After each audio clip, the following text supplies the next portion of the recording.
সালেকিন ভাই, welcome to ভূত FM. আশা করছি যে ভালো আছেন। ধন্যবাদ রাসেল ভাই। আমি আপনাকে অফ এয়ারে বলছিলাম যে আমার সৌভাগ্য এটা যে বাংলাদেশের সব থেকে জনপ্রিয় আরজে রাসেল ভাই, সেটা আমি জানতাম না। আমার বন্ধুরা আজকে যখন আমি আসছি তা আমাকে বলেছে। আচ্ছা, তো আমি তার সাথে বসে আমি আমার ঘটনাটা শেয়ার করতে পারছি, এটা আমার জন্য সৌভাগ্যের ব্যাপার। Thank you very much. তো আপনি যেমন একটা ইন্ট্রোডাকশন দিয়েছেন সুখী মানুষ, আমার এইটার সাথে এই অনুষ্ঠানটার সাথে কেন জানি মানানসই। আমার খুব পছন্দের একটা গান, সেই জন্যই মানে বলা আর কি। তো আমরা এখন যে ঘটনাটা শুনবো সেই ঘটনাটা কোন জায়গার, যদি আমাকে একটু কাইন্ডলি বলতেন। রাসেল ভাই, অনেক অনেক অনেক বন্ধুরা আছেন যারা তাদের নিজেদের গল্প শেয়ার করবেন। আমি চেষ্টা করব খুব সংক্ষেপে সুন্দর করে গুছিয়ে যতটুকু বলা যায়। তো আমার ঘটনাটা আসলে যেটা হয়, আমি আপনাকে একটু প্রেক্ষাপটটা দিয়ে নিই। প্রেক্ষাপটটা হচ্ছে আমি লেখালেখি করি, ছোটবেলা থেকে লেখালেখি করছি। তো লেখালেখির সুবাদে যেটা হয়, আমার জীবনে কিছুদিন আগে একটা ঘটনা ঘটে যায়, এমন ঘটনা তো যে ঘটনাটাকে একটু বলতে হয় যে একটু অতিপ্রাকৃত, কিংবা আমরা বর্ণনা করতে পারছি না, এগুলোই বর্ণনা করতে পারছি না। তো এজন্য এজন্য যেটা হয়, ঘটনাটাকে অনেকেই ধরে নেয় যে অশরীরীর সাথে রিলেটেড বা এই জাতীয় কিছুর সাথে রিলেটেড।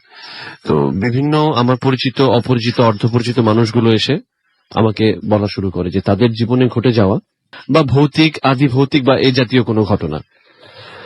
তো সেখান থেকেই যে ঘটনাগুলো আমি শুনতে থাকি, তার মধ্যে থেকে কিছু ঘটনা আমার খুবই আলাদা মনে হয়েছে।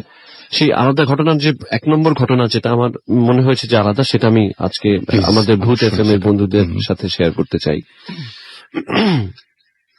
তো ঘটনাটা শুরু হয় 2002 সালে, এবং আপনারা জানেন যে 2002 সাল তখন কিন্তু রাজনৈতিক প্রেক্ষাপটটা অনেক ভিন্ন ছিল। তখন আওয়ামী লীগ ক্ষমতায় ছিলেন না, মানে এখন যারা ছিলেন আর কি। তো এটা যেটা হচ্ছিল যে তখন বিরোধী দল যেটা ছিলেন, আচ্ছা এটা একটু ইম্পর্টেন্ট এটা বলা, না হলে আমি আগাতে পারবো না। তো তখন একটা হরতাল জাতীয় কিছু একটা চলছিল।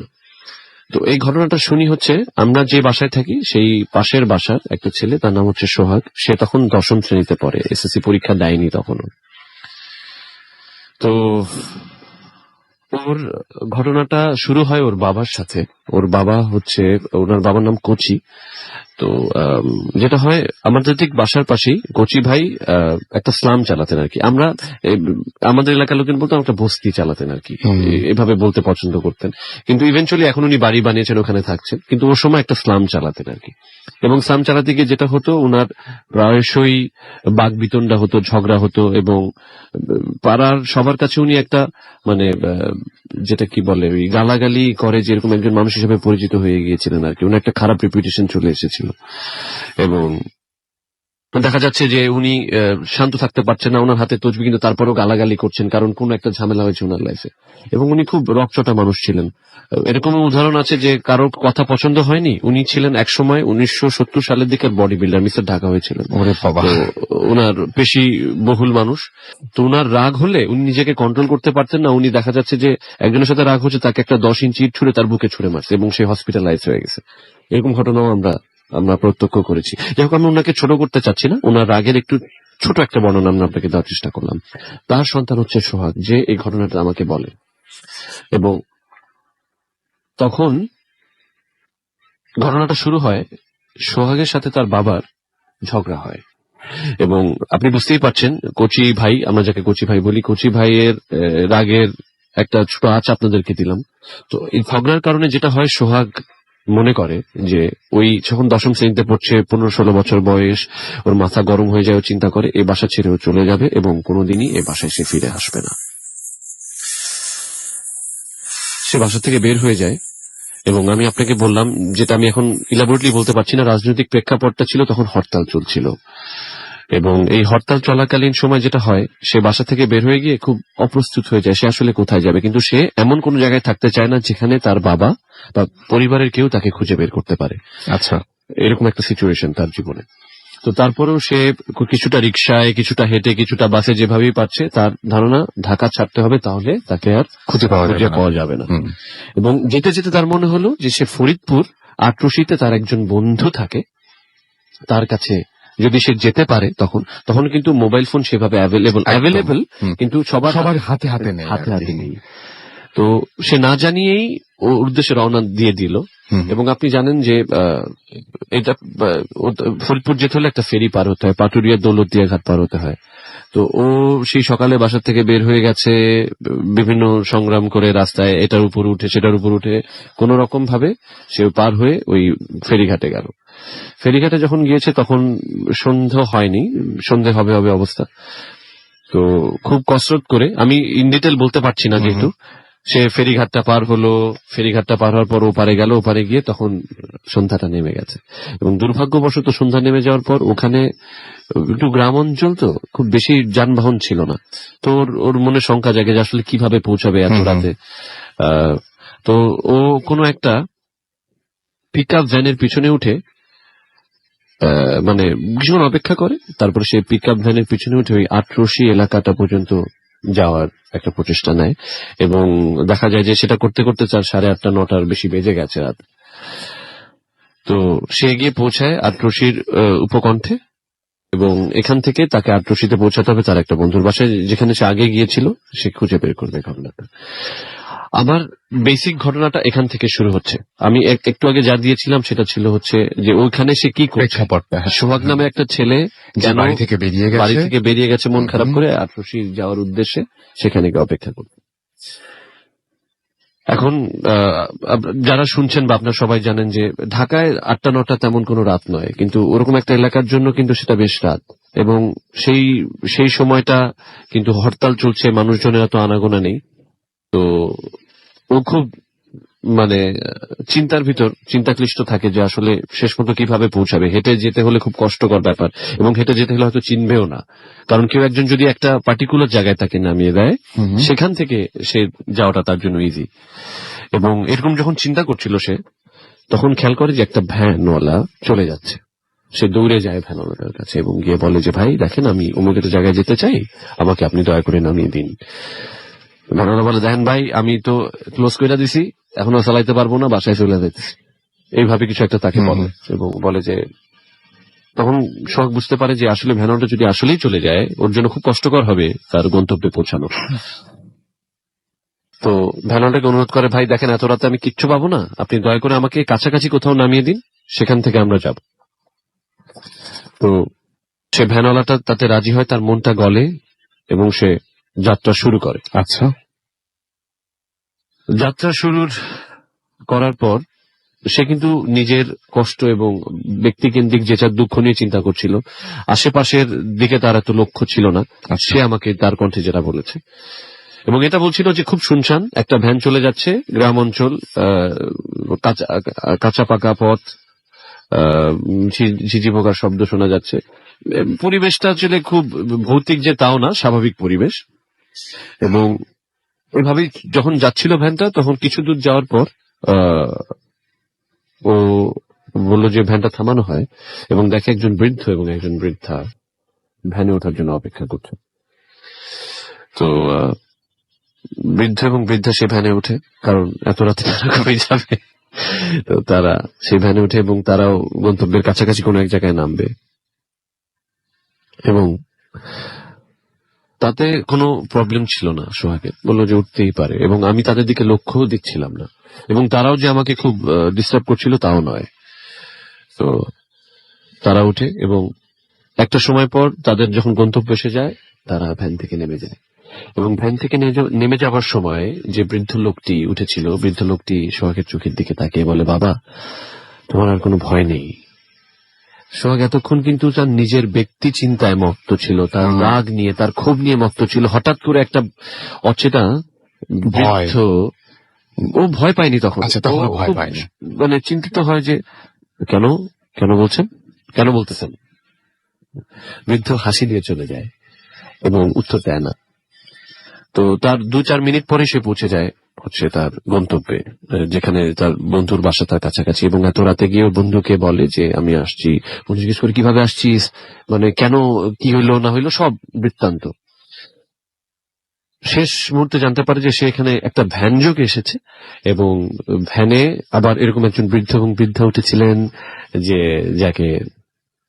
যে আবার তাকে এরকম একটা কথা বলছেন। তো তখন সোহাগের বন্ধুটা তাকে বলা শুরু করে যে এখান থেকে 1 থেকে 2 মাস আগে এই ভ্যানের কাহিনীটা বলা শুরু করে যে দোস্ত দেখ এরকম ঘটনাটা হয়েছে যে আমাদের এলাকায় এরকমই একটা সময়ে এই ভ্যানটা রাতের বেলা তার কাজ শেষ করে বাসার দিকে ফিরছিল। কিছুদূর যাওয়ার পথে 2 জন পুলিশ তাকে পথরোধ করে এবং পথরোধ করে বলে এই দেখ এখানে একটা চাটাই মোড়া আছে, এখানে একটা জিনিস আছে, এটা তোর পৌঁছে দিতে হইব। কই পৌঁছে দিতে হইব? একটা এলাকার নাম বলে। তো বলে স্যার দেখেন আমার তো বাসা উল্টা দিকে, আমি যদি ওই দিকে যাই আমার বাসায় ফিরতে ফিরতে দেরি হয়ে যাবো, আপনি আজকে আমারে ছাইড়া দেন। তো পুলিশ ওকে একটা কুৎসিত ভাষায় গাল দেয়, বলে এই কুৎসিত ভাষাটা আপনি বুঝেই নেন। তো বলে যে এটা তোর উড়াইতে হইব। ওটা ছিল একটা, ওই সময় পলিটিক্যাল কিলিং চলছিল। তো একটা চাটাই মোড়া একটা লাশ, তো সেই তো লাশটা নিয়ে একটা জায়গায় পৌঁছে দিতে হবে। অনিচ্ছা সত্ত্বেও সেই ভ্যানওয়ালাটাকে সেই লাশটাকে ওঠায় তার ভ্যানে এবং উল্টো পথে তার যাওয়া শুরু করতে হয়, কারণ কোনো অবকাশ তো নেই। 2 জন পুলিশের দায়িত্ব পড়েছে এই লাশটাকে কোনো একটা জায়গায় পৌঁছে দেওয়ার, সম্ভবত কোনো মর্গে বা কোথাও। তো এই লাশ নিয়ে তাদের যাত্রা শুরু হলো এবং 2 জন পুলিশ, লাশ এবং সেই ভ্যানওয়ালা চলছে। কিছুদূর যাওয়ার পর সেই ভ্যানওয়ালা একটু শব্দ শুনলো, চকাত চকাত শব্দ, মানে আমাদের মুখের যখন কথা চাবানোর কোনো একটা শব্দ। হ্যাঁ, তো ভ্যানওয়ালা কোশ্চিন কেন চিন্তা করেনি, সে চালাতে চালাতেই সে পেছন ফেরে এবং পেছন ফিরে দেখে যে 2 জন পুলিশ সেই লাশটাকে খাচ্ছে। এবং এই দৃশ্য দেখার সাথে সাথে চালানো অবস্থাতেই সে এতটাই হতচকিত হয়ে যায়, সে পড়ে যায় সে ভ্যান থেকে এবং সেখান থেকে সে দৌড়ে পালিয়ে যায়। এবং পরের দিন আসে এবং মানে সে প্রস্তুত ছিল না পুরো ঘটনার জন্য, খুব দ্রুত ঘটে যতটুকু আমরা জানি ঘটনাটা। এবং এসে সে ভ্যানটাকে ঠিকই খুঁজে পায়, কিন্তু 2টো পুলিশ আর লাশ সেখানে ছিল না। আচ্ছা। এবং এরপরে দীর্ঘদিন সেই ভ্যান চালক সেই শখের কারণে ভ্যান চালানো থেকে বিরত থাকে, কিন্তু পেটের দায়, গরিব মানুষ, তাদেরকে সে পেশাতেই ফেরত যেতে হবে এবং সে ফেরত যায়। এখন কথা রয়ে যায় যে এটা তো একটা ঘটনা ঘটতেই পারে, এরকম ঘটে গেছে হয়তো ঘটনাটা, বৃদ্ধ লোকটি তাকে কেন বলল? এটাই মেইন প্রশ্ন কিন্তু। হ্যাঁ, হ্যাঁ, সেটাই। তোমার কোনো ভয় নেই। তো অনেকের কাছে অনেক রকম ব্যাখ্যা আছে। হুম হুম। সোহাগ আমাকে বলেছিল, ভাই আমি জানি না আমাকে কেন বলেছিল সে তোমার কোনো ভয় নেই। উনি কি মানুষ ছিলেন নাকি অন্য কেউ ছিলেন? যদি মানুষ হয়ে থাকেন তিনি কিভাবে জানলেন? আর যদি অন্য কেউ হয়ে থাকেন তাহলে কেন আমাকেই উনি এই কথাটা বললেন? হ্যাঁ, এই সেটাই। প্রশ্নের উত্তরটা যারা শ্রোতা আছেন তারাই বলতে পারবেন, বা তাদের যদি প্রত্যক্ষ করে থাকেন বা যদি তাদের চিন্তার মধ্যে এসে থাকে, আশা করি তারা SMS করে জানিয়ে হ্যাঁ। দেবেন। কিন্তু আমার কাছে এটার উত্তর নেই। রাসেল ভাই, আপনি প্রচুর গল্প শুনেছেন, আপনার কাছে হয়তো কোনো উত্তর থাকতে পারে, আমি জানি না। তো আমি আপনার কাছে মানে মেইনলি এখন যদি কাউকে জিজ্ঞেস করি, প্রথমে বলবেন যে পুরো জিনিসটাই কেউ হ্যালুসিনেট করেছে, পুরো জিনিসটা মানে চোখের সামনে ঘটেছে, কিন্তু সেটা সত্যি না। আবার অনেকে বলবেন যে এরকম ঘটনা মানে আমরা এরকম ঘটনা কিন্তু আগেও বেশ কিছু শুনেছি, এরকম ঘটনা বিভিন্ন জায়গায় ঘটে। তো এটার ব্যাখ্যা আসলে এখনো পর্যন্ত, এইরকম ঘটনা যেহেতু এর আগেও ঘটেছে এবং এরকম ঘটনা আমরা পেয়েছি, এখানে শোনানো হয়েছে, কেউ যখন ব্যাখ্যা দেননি, তার মানে আমি ধরেই নিচ্ছি যে আপনার মতো আমার মতো আরো অনেকের কাছে এটার ব্যাখ্যা জানা নেই। তবে আমি চাইবো যদি কারো কাছে জানা থাকে বা এটা কেন ঘটে বা কেউ এরকম ঘটনা প্রত্যক্ষ করেছেন কিনা, তাহলে অবশ্যই আমাদের SMS করতে পারেন, আমাদেরকে ইমেইল করতে পারেন এবং আমাদেরকে জানিয়ে দিতে পারেন। Thank you very much Salekin ভাই আমাদের স্টুডিওতে এসে আমাদেরকে এই ঘটনাটা শেয়ার করার জন্য।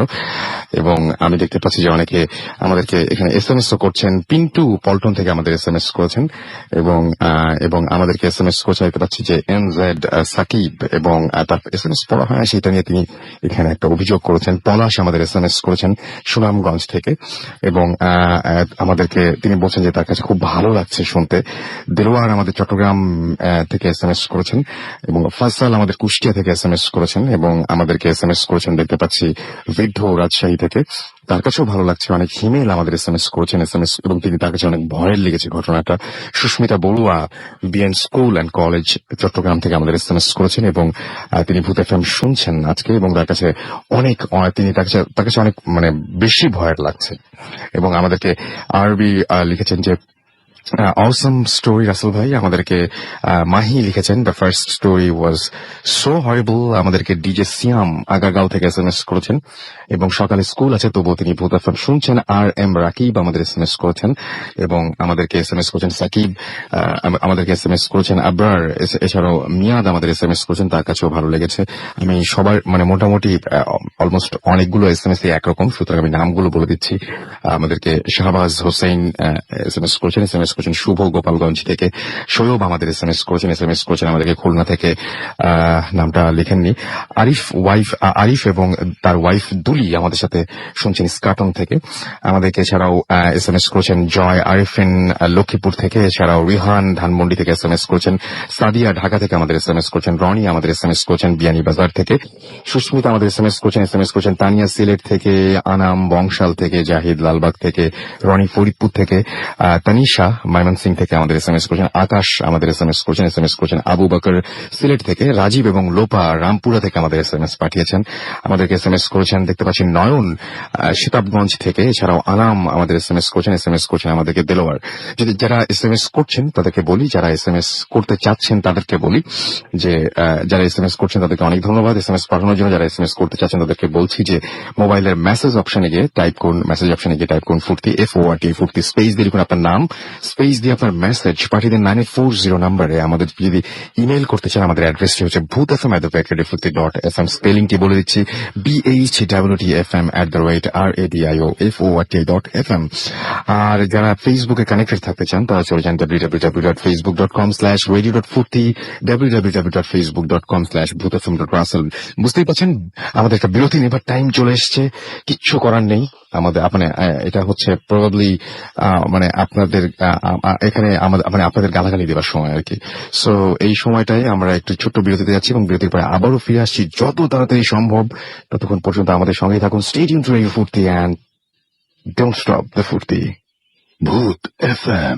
The night comes alive with rhyming songs.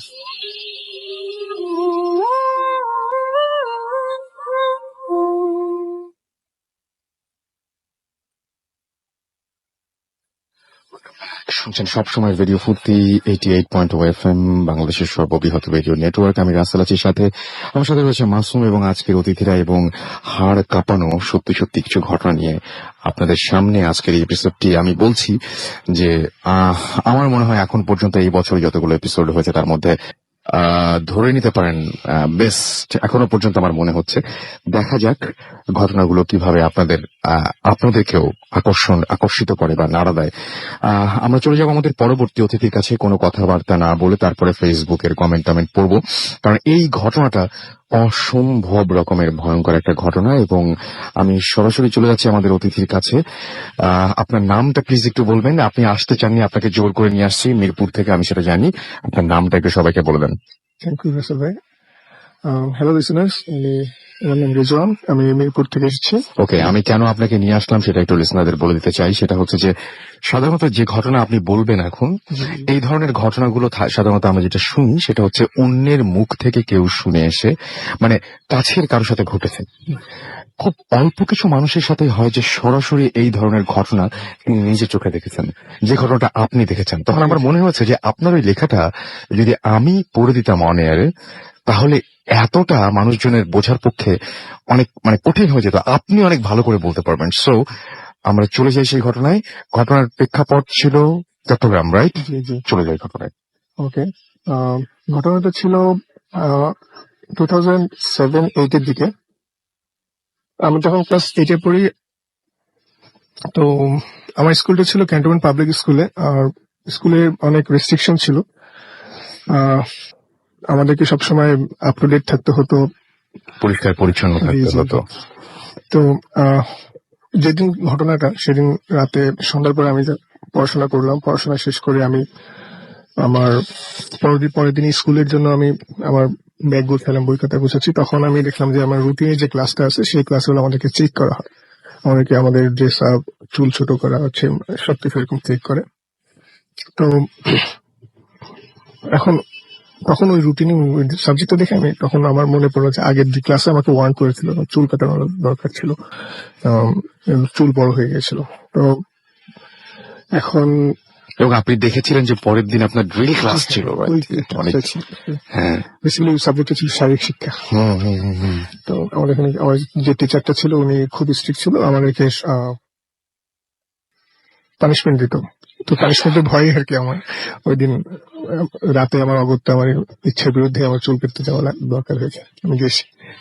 তো ওই দিন তারপর আমি আম্মুকে এরকম বললাম যে আসলে আমার এখন চুল কেটে যেতে হবে, নাহলে আমার পরের দিন ঝামেলা হবে ক্লাসে। পানিশমেন্ট পেতে পারি। তো আম্মু বললো আচ্ছা ঠিক আছে যাও, কিন্তু সাবধানে ছিল। তো আমি আমাদের বাসা রেসিডেন্সিয়াল এরিয়াতে ছিল, তো ওখানে অনেক সেলুন থাকলেও আমি একটা আমার স্পেসিফিক আলাদা বারবারের কাছে আমি চুল কাটতাম। মানে যাতে থেকে ছোটবেলা থেকে ছোটবেলা থেকে আমি ওনার দোকানটা আমাদের বাসায় ছিল, বাসার কাছেই ছিল বেসিক্যালি ফার্স্টে। পরে উনি ওখান থেকে দোকানটা সরিয়ে নিয়ে একটু দূরে অন্য কোনো একটা জায়গায় গেল। ওখান থেকে একটু দূরে। তো আমি বাসা থেকে বের হলাম তখন রাতে 9টা বেশি বাজে, 9:30, 9টা 9:30 এরকম। তো সেলুনে যাওয়ার দুইটা ওয়ে ছিল। একটা ওয়ে ছিল আবাসিক এলাকার ভিতর দিয়ে যেতে রাস্তা, এখানে সবসময় গাড়ি চলাচল করে। আরেকটা রাস্তা ছিল আমাদের বাসার উল্টো দিক দিয়ে, যে মানে বাসার থেকে যদি সোজা রাস্তা বের হয় তাহলে মেইন রোডটা পড়ে, আর বাসার থেকে যদি উল্টো দিকে যাই তাহলে হলো একটা শর্টকাট ওয়ে পাবো, সেই ওয়েতে দিয়ে আমি সেলুনে যেতে পারবো। এবং সেই শর্টকাট মানে সেই রাস্তাটা ছিল এরকম, এক পাশে ছিল মাঠ, খেলার মাঠ, এবং আরেক পাশে ছিল পুরোটাই মাঠ ছিল, কিন্তু মাঠের অর্ধেকে হচ্ছে একটি স্কুল কনস্ট্রাক্টেড অবস্থা ছিল আর কি। তো দুইটা মাঝখান দিয়ে মানুষ হাঁটাচলা করতো। তো আমি সে পথে সে পথে যাচ্ছি। তো বেসিক্যালি ওই স্কুলটা পিছে আপনার একটা সরকারি কোয়ার্টার ছিল, এবং সরকারি কোয়ার্টারের পাশে সরকারি কোয়ার্টার আশেপাশে এমনি আমরা দেখি যে গাছপালা থাকে, একটু বড় জায়গা নিয়ে। হ্যাঁ একটু বড় জায়গা নিয়ে স্পেস নিয়ে ওরা ইয়েটা করে। আর ওটার পাশে ওই কোয়ার্টারের সামনের দিকে হচ্ছে মাঠ, মাঠের এক সাইডে কনস্ট্রাক্টেড স্কুল ছিল। এই দুইটা জায়গার মাঝখানে এই রাস্তা যাওয়ার পথে সেই স্কুলটার পিছেই একটা পরিত্যক্ত রুম, বা একটা পরিত্যক্ত রুমই বলতে পারেন। আচ্ছা। ওখানে সম্ভবত কোয়ার্টারের কোনো গার্ড বা কারো ছিল, আপনার গার্ডরা ওখানে থাকতো, কিন্তু পরবর্তীতে ওটা ইউজ হতো না, পরিত্যক্ত অবস্থায় ছিল। এবং ওই জায়গাটা, ওই রাস্তাটা মানুষজন ইউজ করতো না। আর ওই যে বদনাম ছিল নানান ধরনের। আর ওই যে পরিত্যক্ত যে বাসাটার কথা বলতেছি, বা যে রুমটা, বাসা তো বলা যাবে না, ছোট একটা রুম। তো ওখানে আসলে এলাকার ছেলেপেলেরা যারা একটু অসামাজিক ছিল, ওরা ওখানে অ্যাডিকশন বা এই ধরনের ক্রাইম হতো ওখানে বিভিন্ন, ওই পথটা মানুষজন সচরাচর ইউজ করতো না। এখন ওখানে স্কুল হয়ে গেছে, সেই মাঠ এখন আর নেই, সেই মাঠে ওখানে এখন বাড়ি হয়ে গেছে, অ্যাপার্টমেন্ট বাড়ি হয়ে গেছে। তো সেই সরকারি কোয়ার্টারটা আছে এখনো। আমি ওই রাস্তা দিয়ে যাচ্ছি, যাওয়ার পরে আমি ওই পরিত্যক্ত সেই বাসাটা আমি অলরেডি ক্রস করছি। ক্রস করে আমি যখন সেই সরকারি কোয়ার্টারের যে গাছপালা, চারপাশে যে গাছপালা, সরকারি কোয়ার্টারের সাইড দিয়ে যাবো, জাস্ট ক্রস করার কিছু মানে ক্রস করছি, ক্রস করার পরপরই আমাকে পিছন থেকে একজন ডাক দিল যে এই শুনে যাও। তো ডাক্তার শুনে আমি পিছনে তাকালাম, এবং পিছনে তাকিয়ে আমি দেখলাম যে নর্মালি একজন ছেলে, 24-25 ইয়ার্স একটা ছেলে দাঁড়িয়ে আমাকে ডাকছে। একটু ভয় লাগলো, বাট আমি তার কাছে গেছি। যাওয়ার পরে সে আমাকে জিজ্ঞাসা করলো কি নাম তোমার, কই থাকো, এই সে। তার মানে হচ্ছে এলাকার পরিচিত কোনো বড় ভাইটাই হোক। ওকে জিজ্ঞাসা আমি বললাম যে যার সত্যতাই, যে আমি এখানে এরকম যাচ্ছি, আমার পরের দিন এই স্কুলে যেতে হবে, এসে আমার চুল কাটানো দরকার। তো বললো যে উনিও আমাকে বলতেছে আচ্ছা ঠিক আছে যাও, কিন্তু এত রাতে বের হওয়া তোমার ঠিক হয়নি। আচ্ছা ঠিক আছে, আমি তাড়াতাড়ি বাসায় চলে যাবো, আমার কাজ শেষ হলে বাসায় চলে যাবো, সমস্যা নেই। কিন্তু তখন সব কথাবার্তা একদম নর্মালি মনে করো, আমার কাছে মনে হচ্ছে সে আমার এলাকার পরিচিত বড় ভাই বা এরকম, সে আমাকে কুশলাতে জিজ্ঞাসা করতে পারে এরকম, অ্যাজ লাইক ওয়েল উইশার হিসেবে একদম। তো আমি তখন আমার ভিতরে কোনো ধরনের ভয় কাজ করেনি। কিন্তু ওই যে একটা খারাপ রেপুটেশন ওই জায়গাটার, সেই জিনিসটা কিন্তু ভিতরে একটু হলেও আমার কাছে ফিল হচ্ছিল। তো তখন আমি যখন আমাকে বসে আছি, ঠিক আছে চলে যাও, আমি আবার যখন হাঁটছি, তো 5-10 ফিট সামনে এগোনোর পরে এরপর আমাকে একটা ডাক দিলে, কিন্তু এই ডাকটা ছিল একটু অন্যরকম। এই যে ভাই একটু শুনে যাও, হেল্প চাওয়ার মতো। হেল্প, অ্যাজ লাইক, মানে সে আমাকে হেল্প, আমার কাছে হেল্প চাচ্ছে, তো ভাইয়া একটু শুনে যাবা, এই ধরনের। তখন আমি আবার তার দিকে মানে আমি তার দিকে গেলাম। এখন তার কণ্ঠটা একটু নমনীয়, আগে যেরকম সে আমাকে অ্যাডভাইস দিচ্ছিল এই ধরনের না, তখন তার কণ্ঠটা একটু নমনীয়। তখন উনি আমাকে বলতেছে যে আমার একটা ফ্রেন্ড অসুস্থ, ওই রুমের ভিতরে পড়ে আছে, তো একটু হেল্প, মানে তুমি একটু আসো, একটু সাহায্য দরকার। তো আমি তখন আমি কিন্তু ভয় পেয়েছি, স্বাভাবিক, খুবই স্বাভাবিক। যেহেতু ব্যাড রেপুটেশন ওই জায়গায়। তখন আমি এটা অ্যাভয়েড করার জন্য বলছি, সরি ভাই, আমার এখন টাইম নাই, আপনি প্লিজ অন্য কাউকে ডাকেন, আমার বাসায় যদি তাড়াতাড়ি যেতে না পারি, বাসায় আম্মু টেনশন করবে বা আব্বু আম্মু টেনশন করবে। কিন্তু উনি আমাকে, উনি যখন বুঝতে পারছেন আমি অ্যাভয়েড করতে চাইছি বা আমি অ্যাভয়েড করে ওনাকে হেল্প করবো না, তখন উনি আমাকে বললো যে তুমি যদি এখানে হেল্প না করো তাহলে তুমি সামনে আর যেতে পারবা না। থ্রেট করছে থ্রেট তখন। দিল আমাকে, একদম ডিরেক্টলি আমাকে কিছু থ্রেট দিল।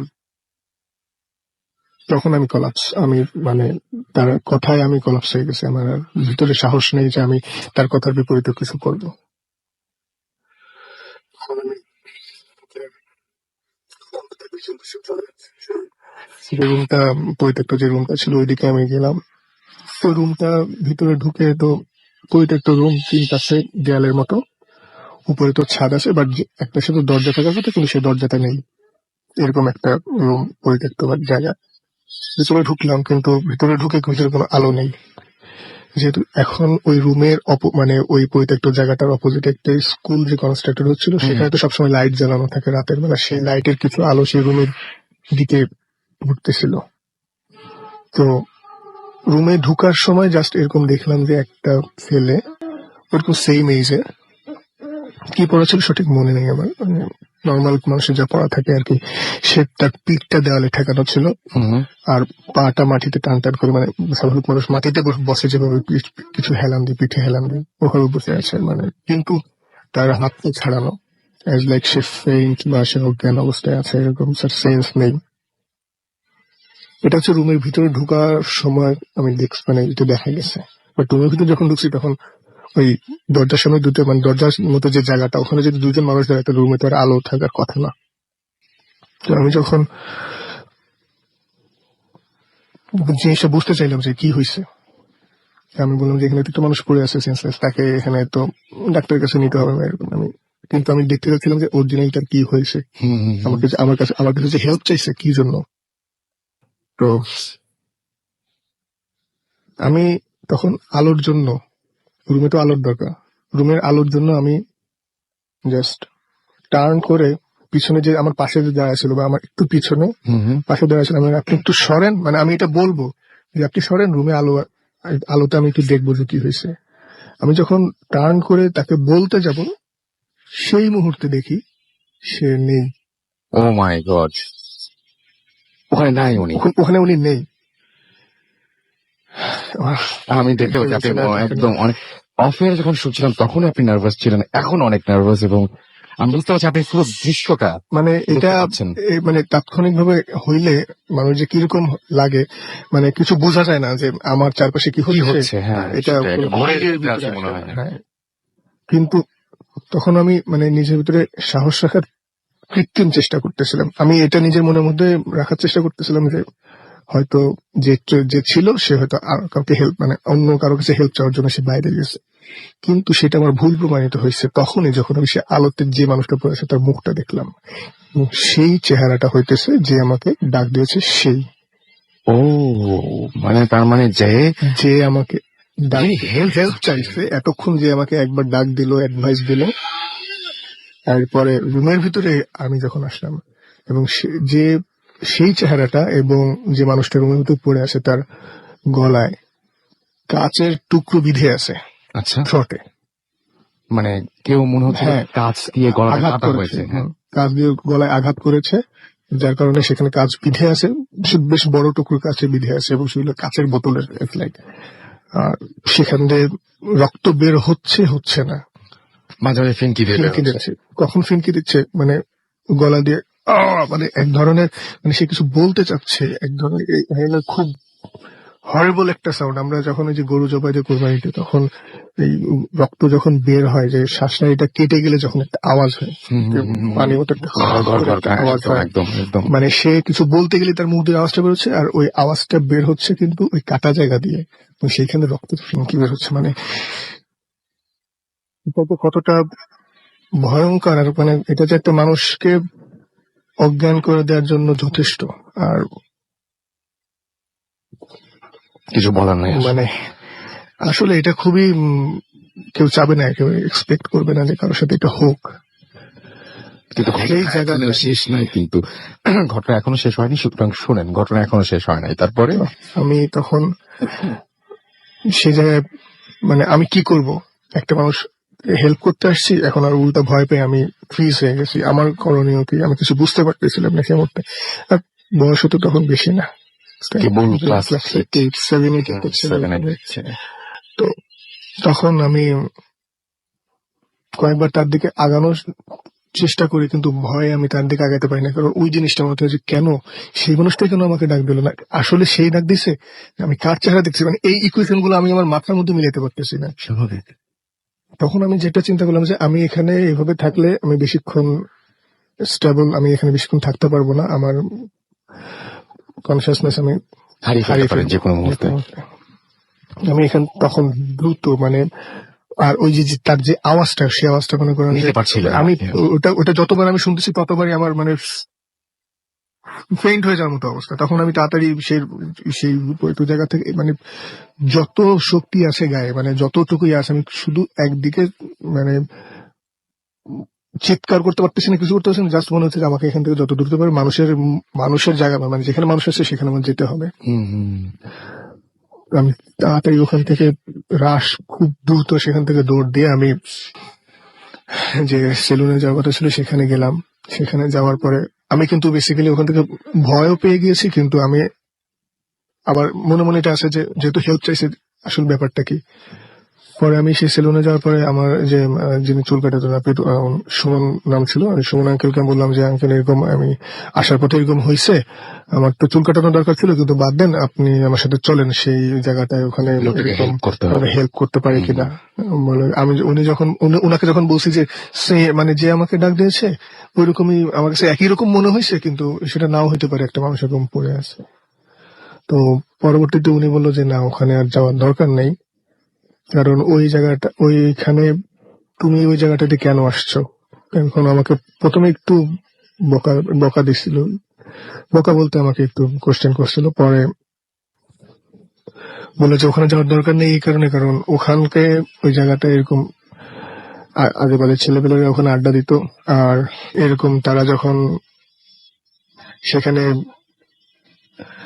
এই অ্যাডিকশন কাজ মানে তারা করতো, সেই অ্যাডিকশন ধরি যে কোনো অসামাজিক কাজই হোক, তাদের হ্যাঁ। মধ্যেই তারা তর্ক বিতর্কতে একজন করছে কি আর একজনের, মানে এরকম বন্ধু বান্ধব একসাথে ছিল, পরে একজনকে রাগের মাথায় ওইখানে তারা কাঁচের বোতল বা সামথিং এরকম কিছু দিয়ে তার গলায় আঘাত করে, সিভিয়ারলি ভাবে তাকে ওখানে জখম করে ওখানে ফেলে চলে যায়।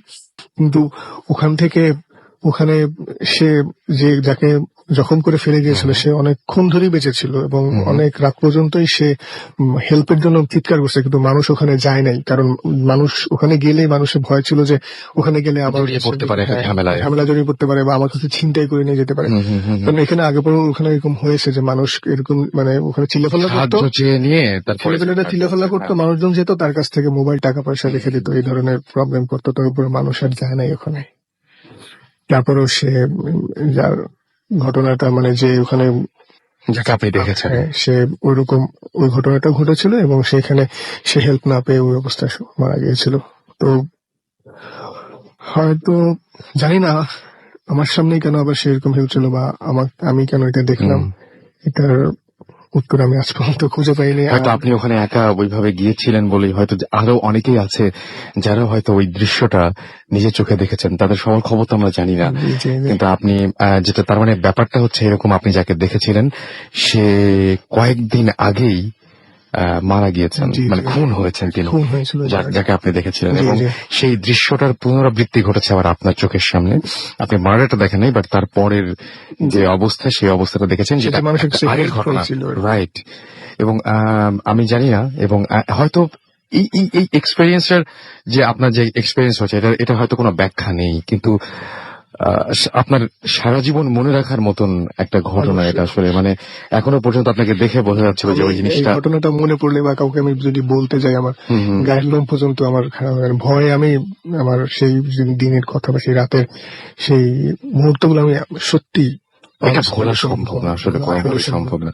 And thank you very much. আপনি আসতে চাননি, তারপরে আপনাকে বলার সঙ্গে সঙ্গে আপনি রাজি হয়ে গেছেন, এবং আমি খুবই হ্যাপি যে অনেকেই এরকম ভাবে যদি মানে আমাদের এখানে এসে সরাসরি আপনাদের নিজের ঘটনা যেগুলো সেগুলো যদি একটু বলেন, তাহলে অনেক অনেক অনেক অনেক বেশি আসলেই ভালো হয় সবার জন্য। যে এই ঘটনাটা আপনারা শুনলেন, এবং এই ঘটনাটা যদি সত্যি আমি পড়তাম তাহলে হয়তো এত সহজ করে বোঝাতে পারতাম না। যাই হোক, এস এ শাওন আমাদের ফেসবুক পেজে লিখেছেন যে ভালো লাগছে আমাদেরকে। সুমন লিখেছেন, রাসেল ভাই এইটা নিয়ে আগেও পরে 78 বার লিখলাম, এবার না পড়লে আর লিখবো না, আমি পড়ে ফেললাম। সুমন, আপনার নামটা আর ওনার যে সেলুনে যে যিনি চুল কাটেন তার নামটা, ওই দুই ভাইয়ের নামটা কিন্তু একই, তাই না? আপনি আজকে সাবধানে থাকেন। আমাকে তামান্না লিখেছেন, তামান্না তিথি লিখেছেন যে আচ্ছা মিস করছেন বুথ এফএম। আমি আশা করি যে তিনি পরবর্তীতে শুনে নেবেন সেটা। আমাদেরকে আলামিন লিখেছেন, তিনি শুনছেন আমাদেরকে। সোহেল লিখেছেন, তিনি এবং তার বন্ধুরা আকিব ভূত এফএম শুনছেন এই মুহূর্তে।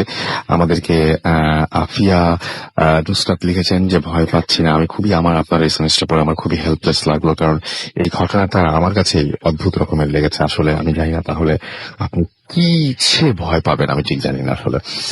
আমাদেরকে বুঝতে পারছি আপনি অনেক সাহসী, আপনাকে বরং সাহসিকতার জন্য মেডেল দেওয়া যেতে পারে। আমাদেরকে ইসরাফুল পিয়াল লিখেছেন, তিনি ফুর্তি অ্যাপ দিয়ে শুনছেন এই মুহূর্তে। অভি রাজু আমাদের লিখেছেন, নাইস ভাই। আমাদেরকে সোহানুর রহমান আবির লিখেছেন যে আজকে আর ঘুম হবে না মনে হয়। আমাদেরকে এছাড়াও নির্জন কুমার গোপাল আমাদেরকে লিখেছেন, তিনি শুনছেন আমাদেরকে। ওয়াসিম আকরাম আমাদেরকে লিখেছেন, সাথে আছি। আমাদেরকে দেখতে পাচ্ছি এছাড়াও ইরফান আমাদেরকে এছাড়াও দেখতে পাচ্ছি যে মোহাম্মদ ইরফান, তিনি লিখেছেন ভূতাসাম জোস, সকালে পরীক্ষা তারপরেও শুনছেন।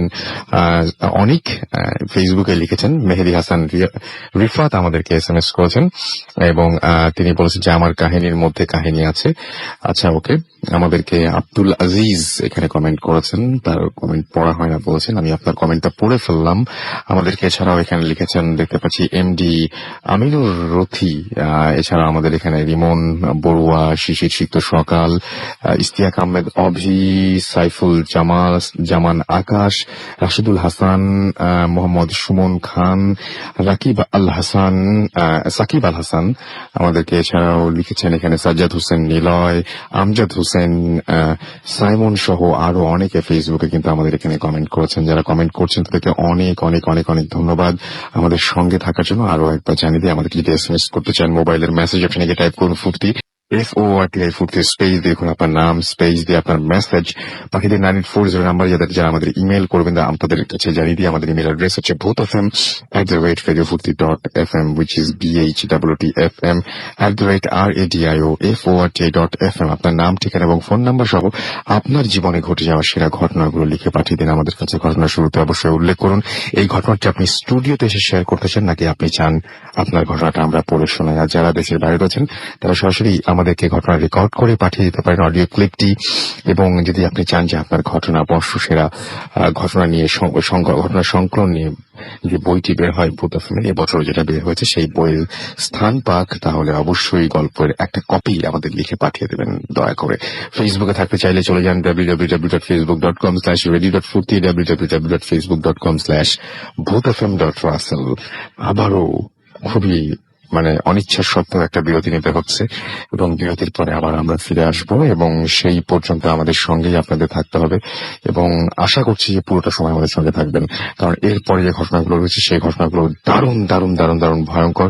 স্টে টিউনড টু রেডিও ফুর্তি। FM. The night comes alive with Robin Thorne.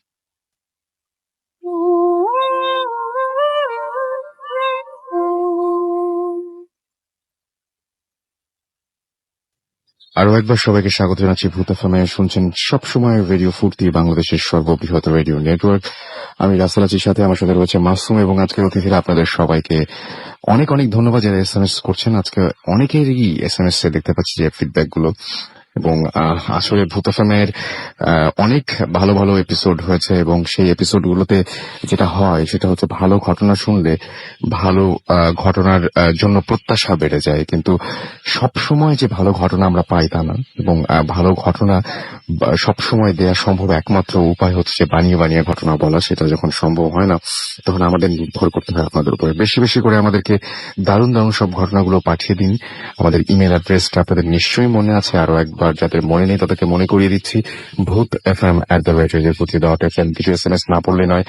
আমি দেখতে পাচ্ছি যে আমার সেটা মানে বিরাট অনেকেই শুনছেন কষ্ট করে, তাদের নামগুলো আমি বলে দিচ্ছি। ফলজান, মিসেস তাহেরা আলী, তানিয়া হোসেন, ফাহমিদা, ফারদিন, ফরহাদ, দিবা, সুমাইয়া, রুবি, রেবা, তাহসিন, মাহরিন, ফারহান, নিটল, মৌসুমী, মোস্তাক আহমেদ, বাবু, মুকুল, জয়ী, আদিবা।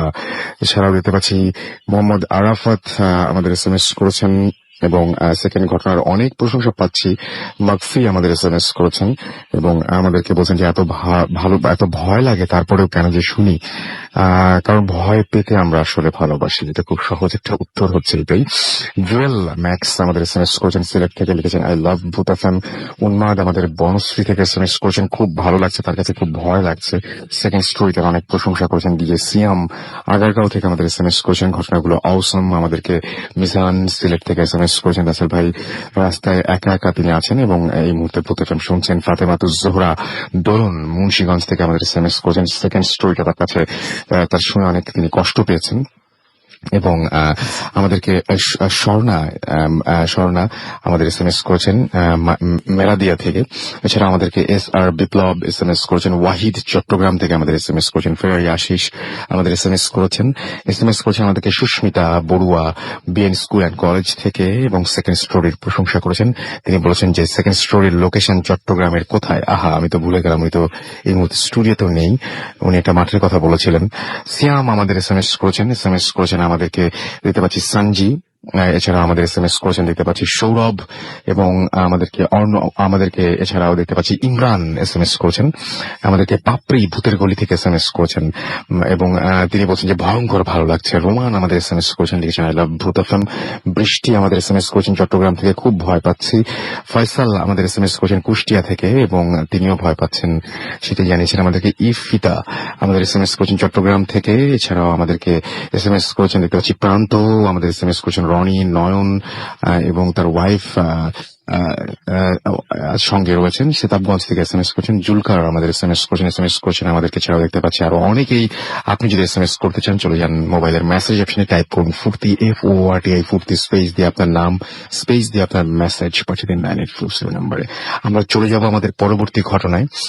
আমি যে ঘটনাটা এখন আমরা আপনাদের সামনে নিয়ে আসছি সেটি এই দেশে ঘটেনি, ঘটেছে আমাদের পার্শ্ববর্তী দেশ ইন্ডিয়ায়, এবং সেইখানেই একটা পরিবারের ঘটনা। যে পরিবারের যিনি এখানে আছেন তিনি বলছিলেন যেমন ভাবে সেভাবেই আমি যদি বলি, তাহলে সেই পরিবারের একটা সুনাম ছিল সেই এলাকায়। সেই পরিবারের অধিকাংশ মানুষ উচ্চশিক্ষিত হবার কারণে হোক বা অধিক মাত্রায় তারা সেই জায়গায় পাওয়ারফুল ছিলেন সেই কারণেই হোক, বা তাদের মধ্যে কেউ ছিলেন ব্যারিস্টার, কেউ ছিলেন সওদাগর, কিন্তু একটা জিনিস তাদের ফ্যামিলিতে শুরু থেকেই ছিল, সেটা হচ্ছে তারা খুবই সেই ফ্যামিলির সবাই খুব পরহেজগার ছিলেন, এবং তারা খুব আল্লাহওয়ালা লোক ছিলেন, এবং সেখানে বাস করতেন তারা 24 পরগনায়। এবং সেইখানে তারা যে ওই পরিবারেরই যাদের ঘটনা বলবো তাদের মধ্যে যে জিন ধরে রাখা, বোতলে ভরে রাখা, তারপরে মানুষের বিভিন্ন ঝাড়ফুঁক করা, এই সমস্ত ব্যাপারগুলোর জন্য তারা বেশ পরিচিত ছিলেন ওই এলাকায়। এবং এইরকমই, এবং তারা তাবলিগ জামাতের সাথে জড়িত ছিলেন, এবং সেটার জন্য তাদের বিভিন্ন সময় তারা বিভিন্ন জায়গায় চলে যেতেন। কোনো একটা জায়গার ঘটনা তিনি আজকে আমাদের শোনাবেন, এবং ঘটনার মাঝখানে মাঝখানে হয়তো পরিবারের বর্ণনাও তিনি দেবেন। এবং এই ঘটনাটা ঘটেছিল তারা যেখানে থাকেন সেখানে না, সেখান থেকে অনেক দূরে, দিল্লির একটা জায়গায়, রাইট? আপনার নামটা একটু প্লিজ বলবেন এবং আপনি কোথা থেকে এসেছেন জি, একটু যদি আমি বলেন। মিসেস খান। আমি আপনার ছেলেও আছেন আজকে সঙ্গে, জি, তার ঘটনা আমরা শুনবো আপনার আমি বাসা নিয়ে। ঢাকা থেকে নিয়ে বলছি। তা আমাদের নানার বাড়ি আর কি ইন্ডিয়া। তা আমরা প্রত্যেকে, যখন আমার মায়ের সাথে যাওয়া হতো তখন প্রত্যেক বছরই যেতাম। তারপরে বড় হওয়ার পরে আমরা প্রায় প্রায় গেছি। তারপরে আমাদের বিয়ে হওয়ার পরও গেছি। তা আমার মামা ছিলেন আমার চাচাতো ভাই, উনি এবার অনেক পরেশগার ছিলেন। উনি মানে একটা মসজিদের একটা মাদ্রাসার টিচার ছিলেন। ওটা আকরা, পরে আকরা স্টেশনের সাথেই মাদ্রাসা, বড় মাদ্রাসা ছিল। আমার মনে হয় যারা ইন্ডিয়াতে থেকে শুনছেন তারা আপনার জায়গাগুলো বুঝতে পারছেন, সুতরাং হ্যাঁ। জায়গার নাম বললে আরো ভালো হয়, আমাদের আচ্ছা, অসুবিধা নাই। আচ্ছা। হ্যাঁ, আকরার সাথে স্টেশনের সাথে একটা মানে মাদ্রাসা, ওনার টিচার ছিলেন। তা উনি অনেক মানে ঝাড়ফুঁক করতেন, বা অনেকের অসুখ বিসুখ বা মুসলিম অমুসলিম সবাই আসতেন ওনার কাছে। তা সবাই ওনাকে খুব ভালো জানতেন। তা উনি ও একবার মানে অনেক ঘটনাই আছে, সেটা না বলছি না। একটা ঘটনা সেটা আছে, উনি তাবলিগের কারণে দিল্লির একটু অনেক দূরে একটা জায়গায় গিয়েছিলেন। কারণ তাবলিগ সাধারণত অনেক মানে খুব অ্যাভেলেবল জায়গা যায় না, অনেক দূরে দূরে যায় তাবলিগের। ওনাকে সবাই মানে সওদাগর বলতেন। হ্যাঁ, হ্যাঁ। তো ওনার আব্বাকে সওদাগর আচ্ছা, সাহেব আচ্ছা, বলতেন। আচ্ছা, উনি আবার চাঁদনি চকের ওনার দোকান ছিল বড়, এবং সওদাগর সাহেব নামে উনি পরিচিত ছিলেন আর কি। আচ্ছা। ওনার আব্বা এটা হচ্ছে ভারতে।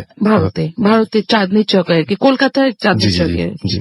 তা ওনার মানে উনি তাবলিগের সাথে এত সম্পৃক্ত ছিলেন যে যে কোনো জায়গা থেকে যদি কোনো তাবলিগের লোক কলকাতায় যেতেন, তাহলে দেখা গেছে যে অনেকের টাকা পয়সা, অনেক গরিব লোক তাবলিগে গেছেন অনেক আগে, তখন দেখা গেছে কি তারা হয়তো মানে আমাদেরই এক হুজুর, আমাদের বাংলাদেশি এক হুজুরি, উনি বলতেন যে আমি তো এত গেছি, আমার হাতে কোনো টাকা পয়সা ছিল না, আমি এক জায়গায় বসছি, তখন দেখা গেছে কি যে আমাকে খুব হাত ধুতে দিচ্ছে। তারপরে কি ব্যাপার, বলে কি হাত ধুন কি খাবেন?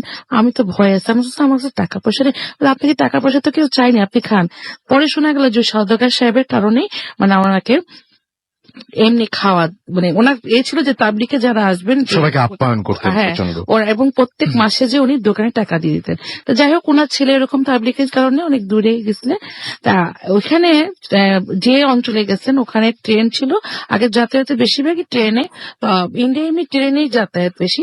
তা ওখানে সন্ধ্যা 6টায় মানে লাস্ট ট্রেনটা ছিলেন। তো উনি তো জানতেন না। উনি স্টেশনে যাওয়ার পরে ট্রেন স্টেশন মাস্টার বলছেন যে আপনি তো এখন তো আপনাকে ওয়েট করতে হবে, কারণ এখন তো কোনো ট্রেন নাই, কারণ সে 6টায় লাস্ট ট্রেন চলে গেছে এবং আপনাকে ওয়েট করতে হবে আবার ভোর 6টায়। তা আপনি তাহলে বলছেন। তো উনি কি করবেন, উনি বেডিং নিয়ে উনি স্টেশনে একপাশে রেখে উনি উজু করছিলেন। মনে করলেন যে আমি একটু বসে নামাজ কালাম পড়ি। স্টেশনের এক পাশে বসে উজু করছে, এই সময় দেখলেন যে স্টেশনের কাছে মানে কাছাকাছি একটা ঘোড়ার গাড়ি এসে থামলো, এবং বেশ ক্রেতাদর্শী একটা লোক এসে ওনাকে একটা মানে মানে পায়ের সালাম দিলেন ও হিন্দিতেই, দিয়ে বললেন যে আপনি কি রইসুদ্দিন সাহেব? তা বলছে যে জি। তা বলছে কি যে আপনাকে আমাদের মাঝি একটু ডাকছেন এবং তার খুব সমস্যা। মাঝি, আচ্ছা। মাঝি তার কোন সমস্যা, আপনাকে যেতে বলছে। তো উনি বললেন আমার কি এখানে, আমার যেহেতু ওনার নাম বলছে, তাহলে উনি মনে করেন হয়তো চেনাটে না, অনেকেই তো আসে ওনার তদবির নিতে, হয়তো কেউ একজন এখানে কাছাকাছি আছেন। তা উনি বলেন যে আপনি একটু চলেন। তখন উনি বললেন যে আমি এগুলো নিয়ে যাবো। বলে হ্যাঁ, বেডিং টেডিং ওনাকে নিয়ে ওনাকে বেশ ঘোড়া গাড়িতে নিয়ে গেলেন, এবং ঘোড়া গাড়িটা বেশ কতক্ষণ গেছে উনি বলতে পারবেন, যে একটা বড় একটা বেশ অট্টালিকার মতো বেশ বড় একটা বাড়ি সামনে থামলেন, এবং ওনাকে খুব আপ্যায়ন করে ভিতরে নিয়ে গেলেন। নিয়ে যাওয়ার পর দেখলেন যে অনেকেই আছে, এবং মাঝি যেটা বললেন ওনার সাথে বললেন, সালাম দিলেন, ওনাকে বসতে বললেন, এবং দেখা গেল কি ওনাকে হাত মুখ ধুতে দিলেন, গরম পানিও দিলেন। দেওয়ার পর উনি হাত মুখ ধুয়ে খেতে বসছেন। দেখে অনেক খাবার, টেবিল ভরা খাবার। উনি বললেন যে আমি এত কিছু খাবো না, আমি একটু মাংস, একটু পরোটা খাবো। তা উনি খেতে যখন বসছেন তখন ওনার পাশে ওনার পাশে একজন মহিলা ঘোমটা দিয়ে মানে খুব কাছাকাছি দাঁড়িয়ে আছে। আচ্ছা। ওনার খুব অস্বস্তি হচ্ছিলেন যে একজন মহিলা মানুষ উনি এত কাছে দাঁড়িয়ে আছেন, তা উনি মানে খুব অস্বস্তি ফিল করে খেলেন। কিন্তু তারপরে ওনার খাওয়া শেষ হওয়ার পর ওনাকে দুধ খেতে সাধলেন। উনি বললেন যে না, আমি মাংস খেয়েছি তো এখন আমি আর দুধ খাবো না, আমি একটু বিশ্রাম নিব। তা বললো যে ওনারা কিন্তু কথা বলো না দেখে ওনার একটু অবাক লাগছে যে ওনাকে ডেকে আনলেন এত করে। তা ওনা যাই হোক উনি বললেন যে আমি ওনাকে একটা রুম দেখিয়ে দিলেন, উনি যে ওখানে যে শুয়ে পড়লেন, দরজাটা আটকে শুয়ে পড়ছেন। বেশ মানে কতটুকু সময় উনি বলতে পারবেন না, দেখুন আর দরজা নক করছে। তো উনি একটু বিরক্ত হলেন যে এত রাত্রে আবার দরজা নক করছে। তারপরে মানে আরেকবার দরজা যখন নক করা হলো তখন উনি বললেন কি যে আমি সকালে কথা বলি, আমি একটু ঘুমাচ্ছি, আমি একটু বিশ্রাম নিচ্ছি। হুম। তারপরে কোনো কথা ওখান থেকে আওয়াজ আসেনি, আবারও নক করলেন। এরকম 3 বার করার পরে 2-3 বারই হয়েছে উনি দরজা খুললেন।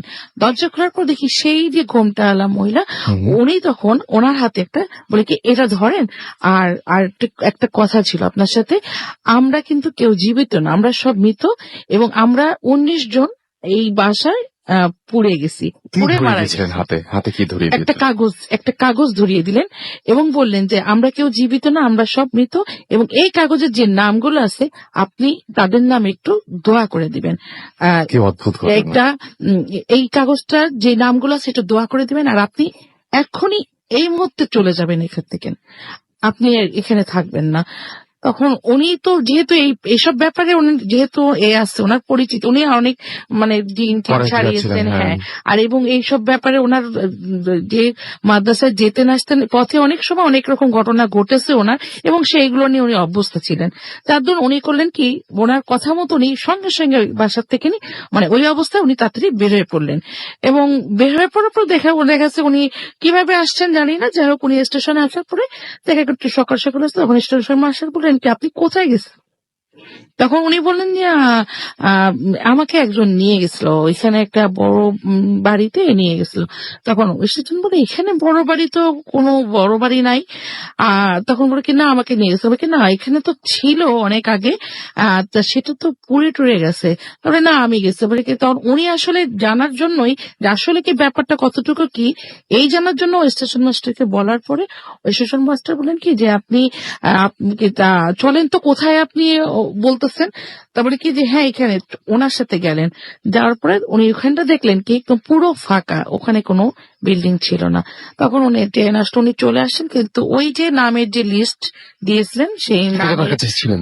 হ্যাঁ হ্যাঁ ওই লিস্টটা ছিল হ্যাঁ ওনার লিস্টটা কাছে? ছিল, ওনাদের নামে উনি পরে দোয়া করে দিয়েছেন। তা এটা আসলে এটা তো অনেকে জানতে পারে যে উনি তো আসলে অনেক আলিয়ালা ছিলেন তো, এবং সবাই ওনার তদবির নিতেন।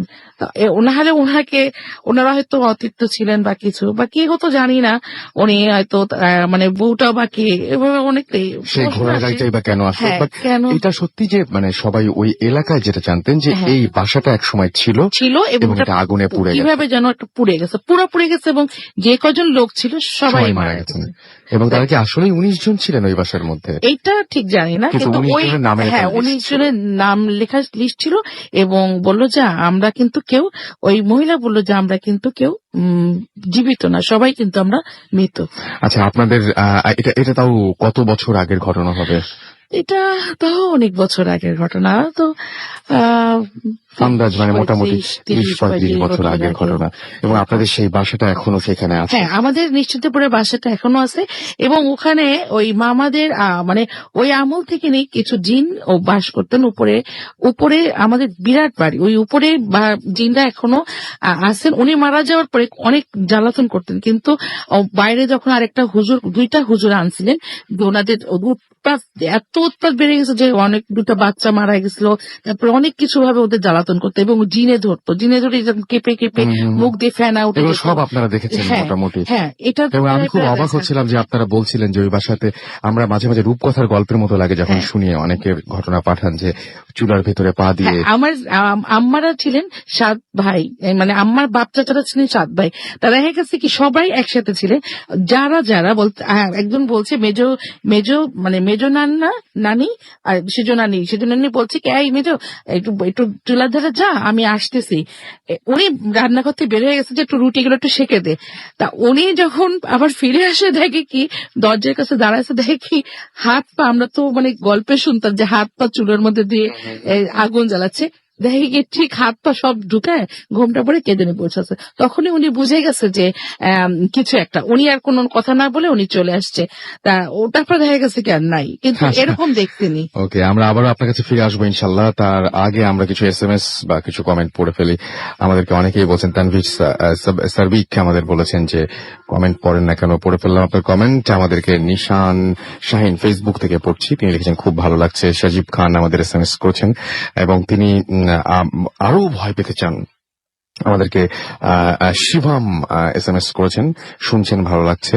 এবং আমাদেরকে প্রহর হোসেন মাসুম SMS করেছেন। যারা ফুর্তি অ্যাপ দিয়ে যারা ইন্ডিয়া থেকে শুনছেন তাদেরও কিছু মতামত চাই ফেসবুকের মাধ্যমে, আপনারা তো জানাতেই পারেন সেটা আমাদেরকে। এছাড়াও দেখতে পাচ্ছি মোহাম্মদ আশিকুর রহমান লিখেছেন যে তিনি শুনছেন, এবং আমাদেরকে রুবেল হৃদয় লিখেছেন যে ভয় রীতিমতো শীত লাগছে যদিও এখন গরমকাল। আমাদেরকে সৌরভ SMS করেছেন, এবং আমাদেরকে দেখতে পাচ্ছি মোহাম্মদ ইসমাইল হোসেন SMS করেছেন, এবং তিনি 2011 সাল থেকে রেগুলার তিনি শোনেন। এবং thank you very much, thanks for being with us. আমাদেরকে আরিফ আহমেদ বিপ্লব লিখেছেন, এবং আমাদেরকে লিখেছেন যে জেসি দে কমল, অনেক ভালো লাগছে তার কাছে। শামীম রেজা আমাদের SMS করেছেন। এছাড়াও আমাদের SMS করেছেন, দেখতে পাচ্ছি SMS না, এগুলো কমেন্ট। এবং দেখতে পাচ্ছি যে এছাড়াও আমাদের এখানে কমেন্ট করেছেন আরো অনেকেই, এবং অনেক ভয় লাগছে লিখেছেন তুষার শুভ্র। এছাড়াও অনেকে কামাল আজাদ লিখেছেন অসম লাগছে। ও অফি রাজু আমাদের SMS করেছেন আমাদেরকে, শামীম রেজা রানা সহ আরো অনেকে। আপনি যদি কমেন্ট করতে চান চলে যান www.facebook.com/radio.furti, অথবা চলে যেতে পারেন www.facebook.com/bhutfm.russell। আমার স্পেলিংটি বলে দিচ্ছি, BH, আচ্ছা আমার নামের স্পেলিংটা বলে দিই, RUSSELL, বাকিটা আপনারা জানেন।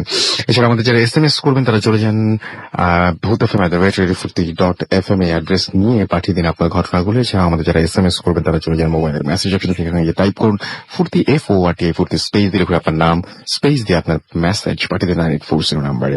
2 নম্বর স্টোরি, ঘটনার স্টোরিটার এখনো প্রশংসা পাচ্ছে জামিল এবং রাসেল। জামিল আমাদের SMS করছেন, হাই রাসেল ভাই আপনাদের আচ্ছা তিনি এই মুহূর্তে মিস করছেন ভূতফিল্ম, সেটা জানিয়েছেন। আশিক আমাদের SMS করছেন ফরিদপুর থেকে। এছাড়া আমাদের SMS করছেন অপূর্ব বিশ্বাস সিলেট থেকে। এছাড়া আমাদের অর্ণব নওগাঁ থেকে SMS করেছেন, থার্ড স্টোরি তার কাছে খুব ভালো লেগেছে। এছাড়া আমাদেরকে তাসফিয়া SMS করেছেন ময়মনসিং থেকে, খুব ভয় লাগছে তার কাছে। অঞ্জন আমাদের হাসান আমাদের SMS করেছেন এবং তার কাছে এই ঘটনাটা খুব ভালো লেগেছে। আমাদেরকে ফেরারি আশিস SMS করেছেন নেত্রকোনা থেকে।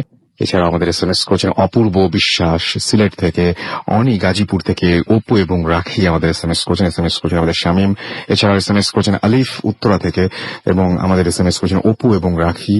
আবারও জুনায়েদ আমাদের SMS করেছেন আমাদেরকে, দেখতে পাচ্ছি জুবাইর সাতক্ষীরা থেকে। রাজীব আমাদের SMS করেছেন ময়মনসিং থেকে। তানি আমাদের SMS করেছেন নাহলি হৃদি ফার্মগেট থেকে।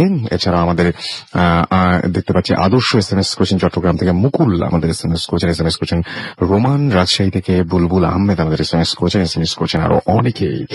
আমরা কি বিরতিতে যাবো না সেকেন্ড ঘটনায় যাবো, কোনটা ভালো হয় মাসুম ভাই?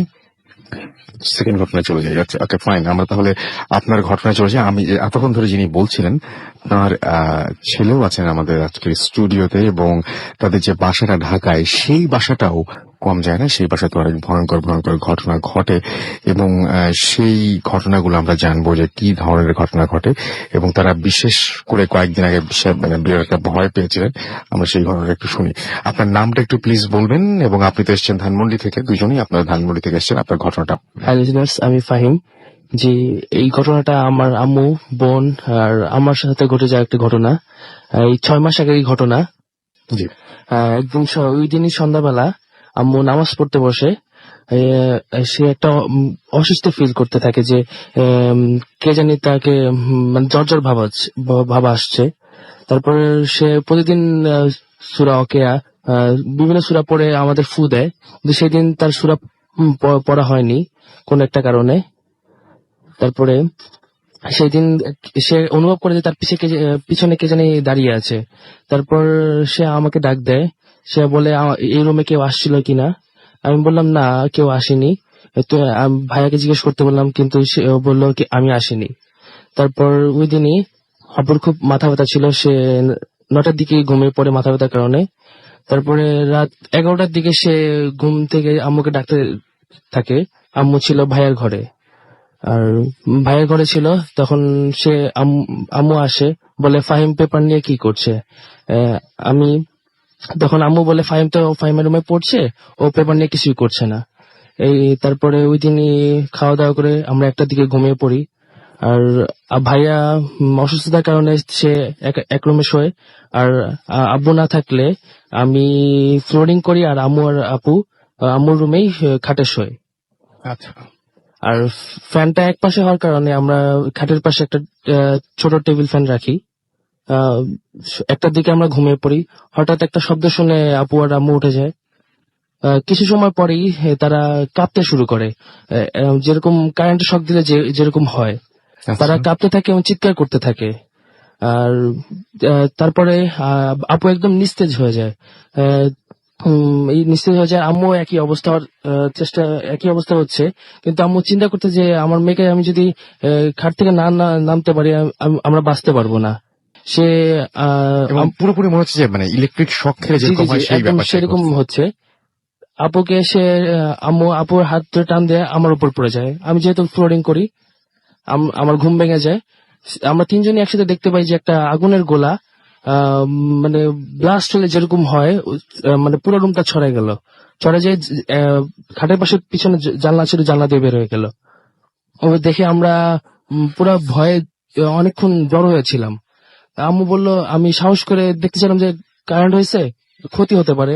আমি উঠে লাইট জ্বালাই, কিন্তু আম্মু বললো না, উঠতে দিল না, বাধা দিল, বললো কারেন্ট হয়ে গেছে, তুমি উঠো না। আমি বললাম পুরো ঘরটাই মনে হচ্ছে যে একদম কারেন্ট যেখানে হাত দেবো সেখানেই শক খাবো। শর্ট খাবো। আমি বললাম খাট কারেন্ট হওয়ার কোনো প্রশ্নই আসে না, এটা কাঠের। আর আমি মেঝেতে হাত দিলাম, বললাম কোনো সমস্যা নেই, আমি উঠে লাইট জ্বালাই। আর আমার মাথায় একটাই চিন্তা ছিল যে ভাইয়া রুমে একা, সে ঠিক আছে তো। ওই চিন্তা করে আমি সাহস করে উঠে লাইট জ্বালাই, কিন্তু দেখলাম কারেন্ট হওয়ার কোনো স্কোপই নাই।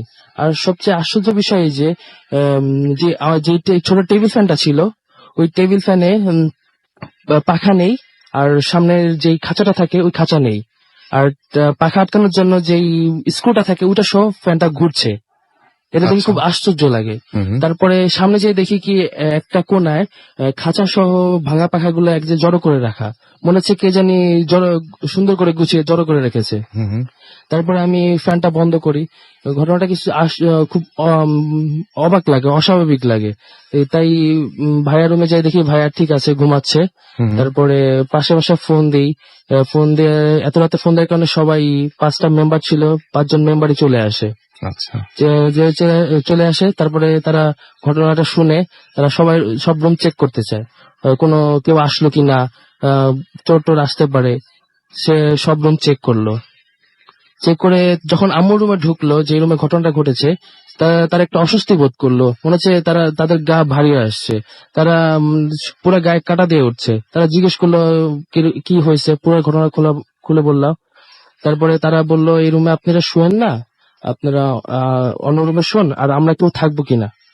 আমরা বললাম দরকার নেই, এই তো রাত 3টা বাজে, কিছুক্ষণ পরেই ফজর আজান দিবে, সমস্যা নেই, আল্লাহর রহমতে কোনো সমস্যা হবে না। তাই ভাইয়ের একা ছিল, ভাইয়ের রুমে একটা কোরআন শরীফ রেখে আমরা আমার রুমে একটা কোরআন শরীফ রেখে বিছানায় শুয়ে পড়ি। কিন্তু আমাদের চোখ ঘুমিয়ে আসছিল না, চোখ পুরা নির্ঘুম রাত কাটালাম। একটু চোখের পলকও পড়লো না। যদি চোখে পলক পড়ে মনে হচ্ছে কি জানি ঘটে যাবে। পুরা আপনার যে আতঙ্কের মধ্যে ছিলাম, পুরো রাতটাই আতঙ্কের মধ্যে ছিলাম। তারপর সকালবেলা ভাইয়া 9:30টার দিকে ঘরে আসে, রুমে আসে। তারপর ভাইয়া সাধারণত সাদা লুঙ্গি স্যান্ডো গেঞ্জি পরে ঘুমায়। হঠাৎ আপু দেখে, মানে ভাইয়া ছিল পিছনের দিকে, হঠাৎ উল্টো দিক থেকে আপু দেখে হঠাৎ সেন্সলেস হয়ে যায়, মানে দাঁত পুরো লেগে যায়। আমি তার পা ধরতে শুরু করি, ভাইয়ার আপু তাকে থাপ্পড় মারা শুরু করে যাতে সেন্সটা চলে আসে। এই ঘটনা হওয়ার পরে ভাইয়াকে বলা হলো সে যদি বসে আমরা একটু ঘুমাতে পারি, সারা রাত আমরা নির্ঘুম ছিলাম। তা ভাইয়া বসলো।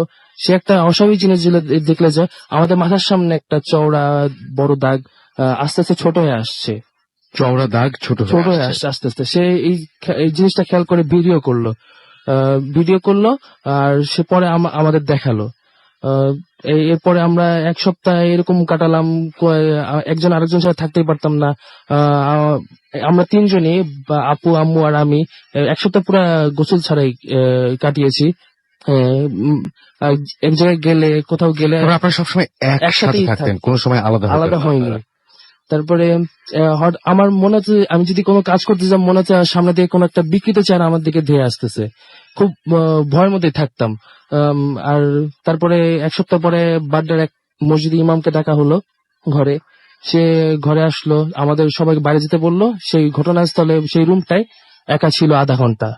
আধা ঘন্টা, 1.5 থেকে আধা ঘন্টা হবে সে ছিল। পরে আমাদের সবাই ডাকলো, বললো যে এই ঘরে কোনো জানলা অনেকদিন ধরে বা জানলা দরজা বন্ধ কিনা। তখন যে ঘটনা, আশ্চর্য বিষয় কি, যে আগুনের গোলাটা যেই সাইড দিয়ে বের হয়ে গেছে, ওই জানলার ওইখানেই জানলা একটা বন্ধ ছিল। ওই চাকাগুলো শক্ত হওয়ার কারণে জানলা খোলা হতো না। তারপরে আমাদের পড়া পানি দিল, ঘরে ছিটানোর জন্য পানি দিল, আমাদের গোসল করার জন্য পানি দিল, ঘরে ছিটাতাম। আপনাদের মুখে পানি দিয়েছিল বলে? মুখে হ্যাঁ। পানি বলছে যাতে ভয়টা কেটে যায়। এবার তিন দিন পানি দিয়ে বললো কিছুটা ভয় কমেছে, কিন্তু এই আতঙ্কটা যায়নি। আমরা এখনো ঘুমাতে পারি না ঠিক মতো। আচ্ছা, আমি যদি একটু ওনার কাছে শুনি জিনিসটা, মানে আমি যদি বলি যে আপনাদের এই সমস্যাগুলো কি এখনো চলছে বাসায়? হ্যাঁ, এখনো চলছে। কারণ ওই যে ওর যেটা বললো যে আসলে যে আতঙ্কটা, মানে ও তো আসলে বোঝেনি এভাবে, কিন্তু ও যে হুজুরটা আসলে যে পানিটা দিয়ে মানে দিল, বললো যে কার গায়ে জোর কষে, মানে উনি যখন দেয় বলে যে কার গায়ে যত জোরে দেবে সে এই পানিটা দিতে পারবে। তখন বলে যে উজু করে আসো, আমার বড় ছেলে বলে আমি জোরে দেবো, মানে এত জোরে দিচ্ছে যে মুখটা জ্বলে গেছে। পানিটা নিয়ে খুব জোরে 3 বার করে মারতে বলো। ওর পরে থেকে মনে হলো যে না, আমাদের চোখের সামনে যে একটা ভয়ঙ্কর ভাবটা ওটা চলে গেছে। আপনারা কি মানে বাসার মেম্বাররা অনেক সময় অস্বাভাবিক, এই যে আগুনের গোলা দেখেছেন, এছাড়া অস্বাভাবিক কিছু চোখে পড়ে আপনার? অস্বাভাবিক কিছু চোখে পড়ে না, কিন্তু আমাদের যে বাসার একটা ইয়ে আছে যে কোনো ঘড়ি ঠিক থাকে না। আর মাঝে মাঝে ঘড়ি ঠিক থাকে না, ব্যাপারটা কিরকম? ঘড়িটা দেখা গেল কি, ঘড়ি আমরা আনলাম কিনে, একটা বাসায় তো ঘড়ি, দেয়াল ঘড়ি থাকবেই বা যে কোনো একটা ঘড়ি থাকবেই, টাইম তো দেখাই লাগে। সেই ঘড়িগুলো দেখা গেল কি একদিন চললো বা 2 দিন চললো, তারপরে অটোমেটিক উল্টো পাল্টা টাইম Time বলছে।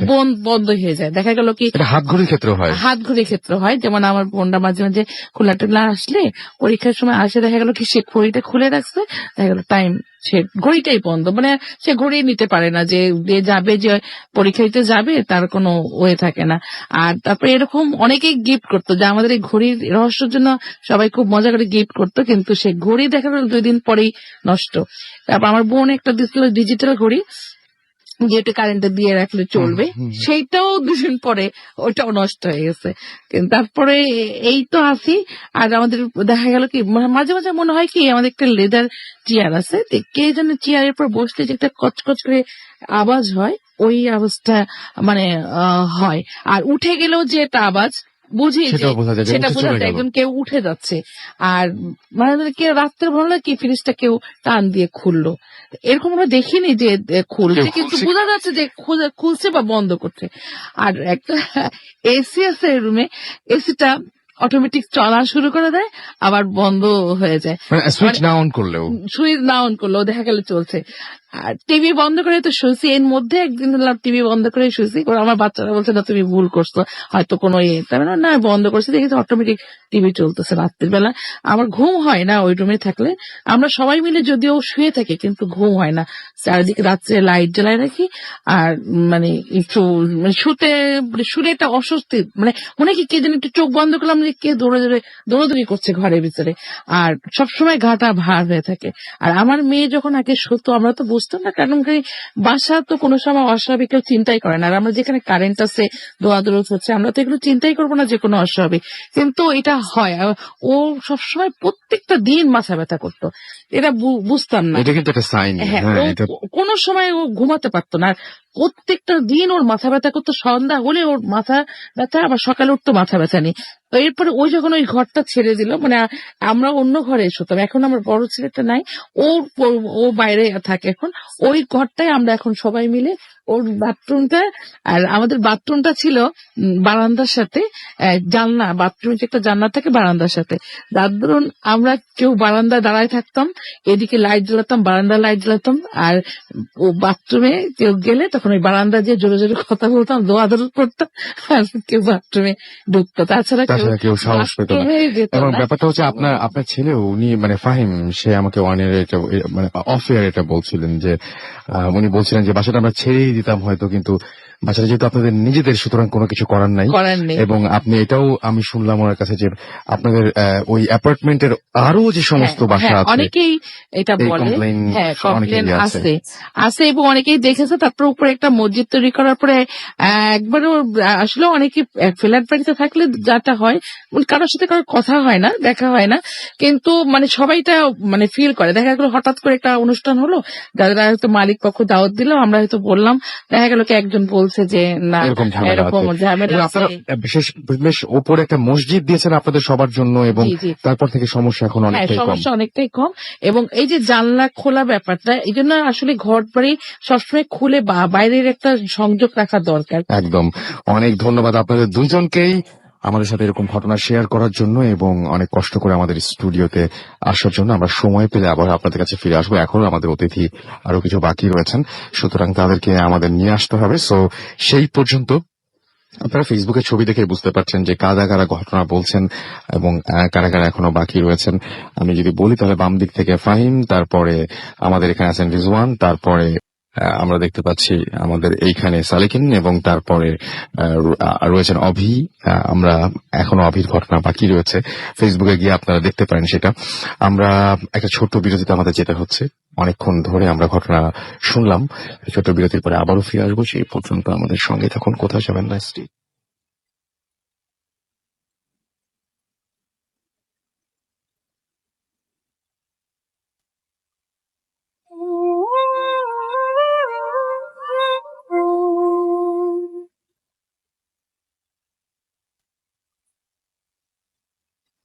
ভাবুন তো একটা বাড়ির কথা, আপনার বাসাটার কথা, যে বাসাটায় আপনি এখন যদি এই মুহূর্তে আপনি ঘরে থাকেন, তাহলে আপনি একবার আপনার ঘড়ির দিকে তাকান, দেখেন ঘড়িটা ঠিক আছে কিনা। আপনি যদি এই মুহূর্তে গাড়িতে থাকেন, তারপরেও বলবো যে আপনি আপনার ঘড়ির দিকে তাকান, একটু খেয়াল করুন যে মাথাটা ব্যথা করছে কিনা।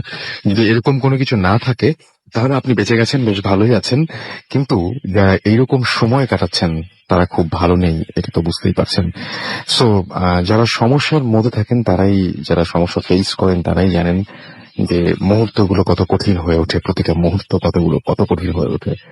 যাই হোক, আমরা কথা বাড়াবো না, আমরা সরাসরি ঘটনায় যেতে চাই। তবে তার আগে কিছু SMS না পড়লে, অসিত আমাদের SMS করেছেন, এবং তার মানে প্রত্যেকটা SMS আছে কেন যেন শুরুই হচ্ছে অভিযোগ দিয়ে, কেন SMS করা হয় না। আমাদের SMS করেছেন, আজকে কোনো ইমেল পড়বেন না। আজকে ইমেল পড়লে আমার আসলে মানে কি বলবো, যে আজকে এত যারা কষ্ট করে এখানে এসছেন তাদেরকে বঞ্চিত করা হয়। সুতরাং আমার মনে হয় যারা এসছেন তাদের ঘটনাকে শুনি, যদি তারপরেও সময় থাকে তাহলে অবশ্যই আমরা চেষ্টা করবো পড়ার। মোস্তাক আমাদের SMS করেছেন বেলিরোড থেকে, তিনি তার ছোট্ট বেবি মাহিশা এবং তার ওয়াইফ তাবাসসুম, তারা রেগুলার শোনেন, আজকেও শুনছেন।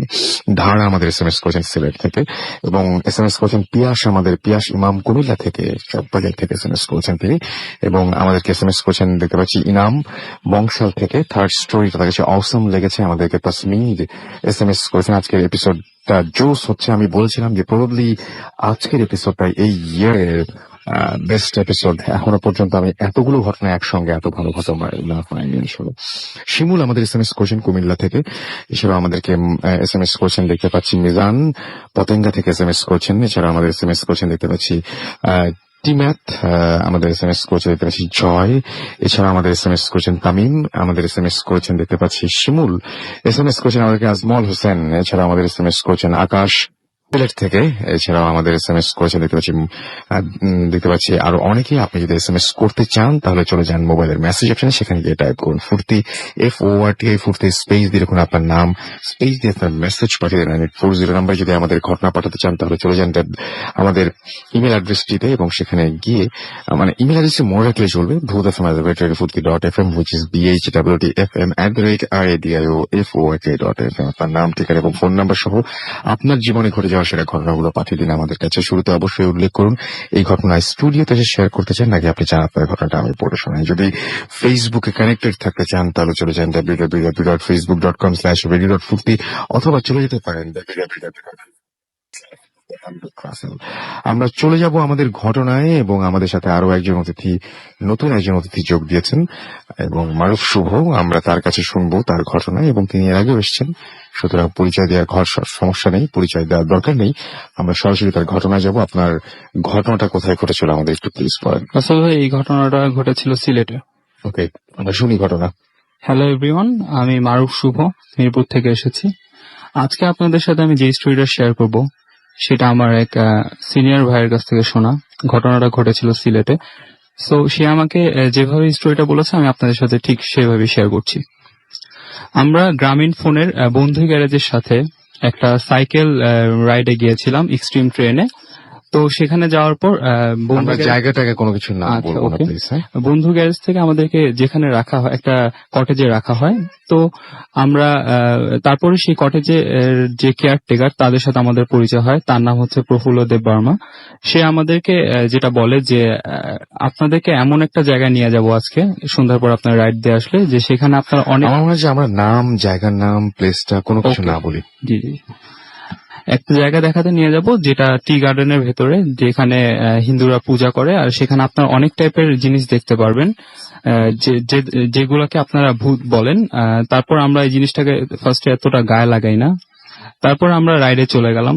রাইডে গিয়ে সন্ধ্যার সময় যখন আমরা রাইড থেকে ফিরলাম তখন আমরা সবাই যার যার রুমে রেস্ট করছিলাম। তখন মাজহারুল ভাই, বন্ধু গ্যারেজের একজন ভাই, সে আমাদেরকে মানে ডাক দিল, বললো যে ভূত দেখতে যাবা নাকি, চলো। পরে আমরা গেলাম। তারপরে আমরা কটেজ থেকে একটা মাইক্রোবাস করে আমরা 7 জন ছিলাম। তারপর প্রফুল্লদাকে নিলাম। তারপর আমাদেরকে সে মানে গাড়ির ভিতরে ঢুকে একটা ম্যাচ বক্স থেকে কাঠি সবার হাতে একটা করে কাঠি দিয়ে দিল আর বলল যে এটা নিজের কাছেই রেখেন, কোনো প্রবলেম হবে না। আর আমি এই গাড়িটাকে বাছাই করে দিয়েছি।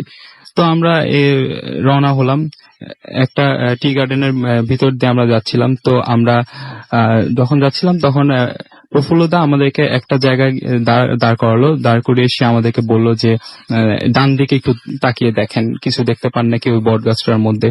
তারপর আমরা সবাই ডান দিকে তাকালাম, তাকিয়ে দেখলাম যে দুই সাইডে অনেক উঁচু উঁচু টিলা ছিল আর চা বাগানের সারি, আর মাঝখানে একটা খোলা মাঠ, আর খোলা মাঠের মধ্যে একটা বিশাল বট গাছ ছিল। আর বট গাছটা অনেক বড় ছিল আর ওর শাখা প্রশাখা অনেক ছড়ানো ছিটানো ছিল। তো আমরা এই জিনিসটা দেখার পরে আমি একটু অবাকই হলাম যে বট গাছটা একটু গ্লো করছিল। তখন এটা দেখে আমি একটু অবাক হলাম। তারপর প্রফুল্লদা বলল যে আপনার কিছু দেখতে পেয়েছেন কিনা, পরে আমরা বললাম যে না। তারপর সে বলল যে তারা ওইখানেই আছে, ওই গাছের উপরে বসে আছে। তো তারপর আমরা গাড়িটা নিয়ে সামনে গেলাম। সামনে যাওয়ার পরে প্রফুল্লদা আমাদেরকে এবার বাম দিকে তাকাতে বলল। তারপরে আমাদেরকে পরে আমরা তাকিয়ে দেখি যে একটা সিমেন্ট দিয়ে বাঁধাই করা একটা জায়গা, আর সে যে জায়গাটার পিছে অনেক ঘন গাছপালা ছিল। তো প্রফুল্লদা আমাদের তখন বলল যে এখানে অনেক আগে একটা স্নেক থাকতো, যার হাফ মানুষ আর হাফ স্নেক ছিল। তো আমরা ফার্স্টে জিনিসটা বিলিভ করিনি। তারপরে আরো বললো যে এখানে সকালবেলা পূজা করা হয় আর এই জায়গাটা অনেক খারাপ, এখানে রাতের বেলা মানুষ আসতে পারে না। তো এইসব কথা শুনে তারপর আমি যেটা লক্ষ্য করলাম যে ওই মন্দিরটার পাশে একটা গাছ ছিল, গাছের গোড়ার মধ্যে একটা জিনিস মানে নিচের দিকে এরকম ঝুলানো ছিল। তো আমি ফার্স্টে জিনিসটাকে মনে করলাম যে এটা শিকড় হবে। তো আমরা সেই জিনিসটা পরে দেখি জিনিসটা মুভ করতেছে। এটা দেখে আমি একটু ভয় পেয়ে গেলাম। তারপর আমরা গাড়িটাকে নিয়ে সামনে গিয়ে ইউটার্ন নিয়ে আমরা দাঁড়িয়েছিলাম। প্রফুল্লদা বললো এখানে দাঁড়িয়ে আমরা ঠিক করছি না। তারপরে প্রফুল্লদা কিছুক্ষণ পরেই মনে হলো গাড়িটার ভিতরে হাওয়া শূন্য হয়ে গেল। আর আমাদের কানে একটা চি করে শব্দ আসলো, আর আমরা তারপর ওই বন্ধ গাড়ির ভেতরে ফ্রেশ ফ্লাওয়ার স্মেল পাচ্ছিলাম। তারপর আমাদের মনে হচ্ছিল যে আমাদের আশেপাশে কিছু একটা আছে। তারপর প্রফুল্লতার সাথে সাথে বলল যে গাড়িটা এখান থেকে সরিয়ে ফেলেন, ভালো হচ্ছে না কিন্তু। তারপর গাড়িটা সেখান থেকে সরিয়ে ফেলা হলো। তারপর আমরা একটু সামনে গেলাম। সামনে গিয়ে একটা উঁচু একটা হার্টের মতো ছিল। তার প্রফুল্লতা আমাদের বলল যে উপরে আপনারা কোনো কিছু হার্টটার উপরে কিছু দেখতে পাচ্ছেন নাকি দেখেন। তারপর আমরা ওই এবার আমরা আমাদের বেস পার্টটা দেখলাম। আমরা হার্টের উপর দেখলাম একটা মানুষ টাইপের একটা কিছু বসেছিল, তার হাতের মধ্যে কিছু একটা ছিল। এটা দেখার পরে আমার মাথাটা গরম হয়ে গেল, আর আমার সারা শরীরে গুজবাম্পস আসলো। আর 7 জনের মধ্যে আমরা এই জিনিসটা 3 জন দেখেছিলাম। তারপর আমাদের ড্রাইভার ভাই জলদি গাড়িটা টান দিয়ে চলে গেল, আর প্রফুল্লতা ওই হাটের উপরে একবারও তাকালো না, উনি নিচেই মাথা নিচু করেছিল। তারপর আমরা যখন ব্যাক করছিলাম কটেজের দিকে, তারপর সে আমাদের আবার সেই বট গাছটা দেখতে বলল। এবার দেখে আমরা অবাক হয়ে গেলাম, গাছটা যতটা বড় মনে হচ্ছিল ততটা বড় ছিল না। তারপর সেই জিনিসটা দেখে আমরা কটেজে ব্যাক করলাম। রাতের ডিনার করার পরে জানতে পারলাম যে আমাদের ড্রাইভারের অনেক জ্বর চলে এসছে, এবং সে আবল তাবল কি সব জানি বলছিল। তারপরের দিন সকালবেলা আমরা 3 ফ্রেন্ড আবারও সেই জায়গায় যাই। সে প্রফুল্লতার সাথে কথা বলে, প্রফুল্লতা বলল সকালবেলা গেলে ওইসব দিয়ে কোনো প্রবলেম হবে না। পরে আমরা সে জায়গায় যাওয়ার পরে দেখলাম যে ওই বট গাছটা ব্রাউন কালারের ছিল, আর নর্মাল বেশি বড়ও ছিল না। তারপর আমরা ওই বাধাই করে মন্দিরটার সামনেও গেলাম, সেখানেও কিছু পেলাম না। আর ওই শিকড় টাইপের ওইটা লম্বা যেটা ঝুলেছিল রাত্রে যেটা দেখেছি ওই টাইপেরও কিছু ছিল না। তারপর ওই হার্টের উপরে আমরা আর কিছু দেখতে পারলাম না। তারপর আমরা সেখান থেকে ব্যাক করি।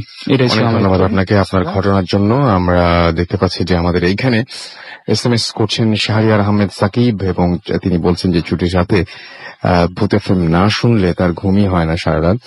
অনিক চৌধুরী আমাদের বলেছেন যে অনেক ভয় লাগছে। স্বপ্ন মুখী প্রশান্ত আমাদের লিখেছেন যেটা তার ফার্স্ট কমেন্ট, এবং তিনি বলেছেন যে সবগুলো ঘটনাই তার কাছে ভালো লেগেছে। আমার পেজ থেকে কিন্তু পড়ছে এগুলো। সৈয়দুর রহমান পারভেজ লিখেছেন যে অনেকদিন পর ভূত FM শুনে খুব ভালো লাগছে। সত্যি অনেকদিন পর ভূত FM শুনে খুব ভালো লাগছে। আমাদেরকে ফয়সাল SMS করেছেন এবং তিনি লিখেছেন জাস্ট অসম। আমার বেশ ঠান্ডা লেগেছে, গলার বেশ সমস্যা আজকে।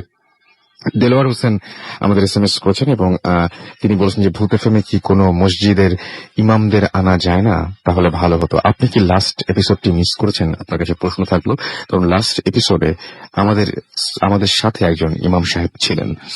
আমাদেরকে ফাহিম আহমেদ শাকিল SMS করেছেন এবং তিনি বলেছেন best stories of the year. আমাদেরকে SMS করেছেন, দেখতে পাচ্ছি যে কায়নাথ বিনতে মারিয়া SMS না, এগুলো সব কমেন্ট পড়ছি, এবং তার কাছে অনেক ভয় লাগছে। আমাদেরকে তানভীর আহমেদ লিখেছেন দারুণ লাগছে। এছাড়াও রিদওয়ান পাবিল আমাদের লিখেছেন যে খুব ভয় পাচ্ছি রাসেল ভাই।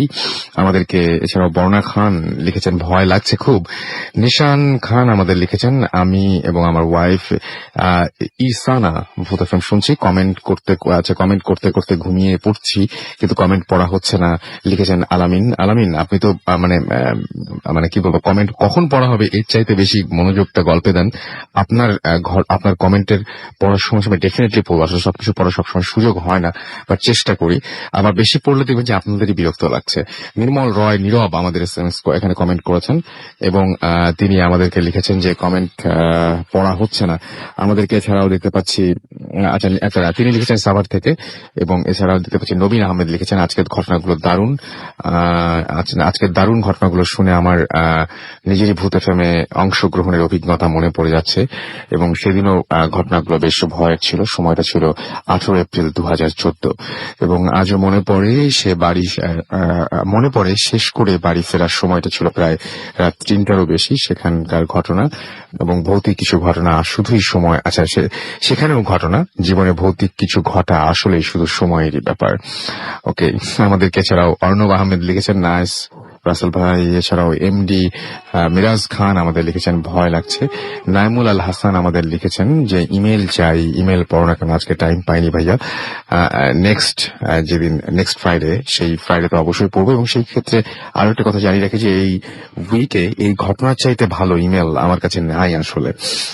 আমাদের অনেকেই আছেন যারা হচ্ছে কাছাকাছি ধরনের ঘটনা পাঠান, যে ঘটনাগুলো অনেক সুন্দর হওয়ার কারণে অনেক সময় আমাদের বাদ দিয়ে দিতে হয় আমাদেরকে। এছাড়াও মানে আরো অনেকেই যারা মানে জানেন, যারা ঘটনা পাঠান তাদের ঘটনা, কিছু কিছু মানুষ আছেন যারা জানেন যে তাদের ঘটনা কেন বাদ হয়ে যাচ্ছে।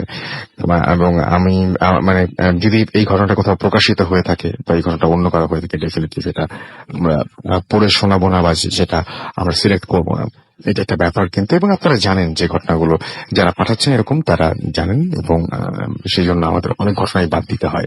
আরিফ আমাদের SMS করেছেন ময়মনসিংহ থেকে। এছাড়া আমাদের SMS করছেন দেখতে পাচ্ছি, এবং SMS পড়ছে এখন, আমাদেরকে SMS করছেন দেখতে পাচ্ছি অরিপ্রদি, এবং তিনি বলছেন যে ফ্যান্টাস্টিক স্টোরি। আমাদেরকে ইসহাম SMS করছেন, এবং আমাদেরকে SMS করছেন আশিক ফরিদপুর থেকে। এছাড়াও আজমল হোসেন সিলেট থেকে SMS করেছেন, এবং আমাদেরকে সুস্মিতা বণিক SMS করেছেন, এবং আমাদেরকে SMS করেছেন দেখতে পাচ্ছি ফয়সাল, এবং আমাদেরকে SMS করেছেন শুভ লক্ষ্মীপুর থেকে, এবং আমাদেরকে SMS করেছেন দেখতে পাচ্ছি হানিফা। এছাড়াও আমাদেরকে SMS করেছেন দেখতে পাচ্ছি মারুফ ময়মনসিংহ থেকে। এছাড়াও আমাদের SMS করেছেন FK ফুয়াদ ভূতের গলি থেকে। এছাড়াও আমাদের SMS করেছেন নাদিম ময়মনসিংহ থেকে। আমাদেরকে সিথি SMS করেছেন, ঈশান আমাদের SMS করেছেন, বিসমি আমাদের SMS করেছেন, এবং তিনি মাস্টারমাইন্ড থেকে SMS করেছেন। মাস্টারমাইন্ড স্কুলের কথা হয়তো তিনি বলছেন। আমাদেরকে এছাড়াও দেখতে পাচ্ছি SMS করেছেন আশিক সহ আরো অনেকে। আপনি যদি SMS করতে চান তাহলে চলে যায় মোবাইলের মেসেজ অপশনে, টাইপ করুন ফুর্তি, FORTI ফুর্তি, স্পেস দিয়ে লিখুন আপনার নাম, স্পেস দিয়ে আপনার মেসেজ পাঠিয়ে দিন 9840 নাম্বারে। আমাদের যদি আপনি ইমেল করতে চান, আমাদের ইমেল অ্যাড্রেস হচ্ছে bhutfm@radiofurti.fm, which is BHWTFM@radioforti.fm। আপনার নাম, ঠিকানা এবং ফোন নাম্বার সহ আপনার জীবনে ঘটে যাওয়া সেরা ঘটনাগুলো পাঠিয়ে দিন আমাদের কাছে। এছাড়াও যদি আপনি আমাদের সাথে ফেসবুকে কানেক্ট থাকতে চান তাহলে চলে যান www.facebook.com/radio.furti, অথবা চলে যান www.facebook.com/bhutfm.russell। আমরা চলে যাচ্ছি একটা ছোট্ট বিরতিতে, বিরতির পরে আবারও ফিরে আসবো। সেই পর্যন্ত আমাদের সঙ্গে থাকুন। স্টে টিউনড ফর রেডিও ফুর্তি এন্ড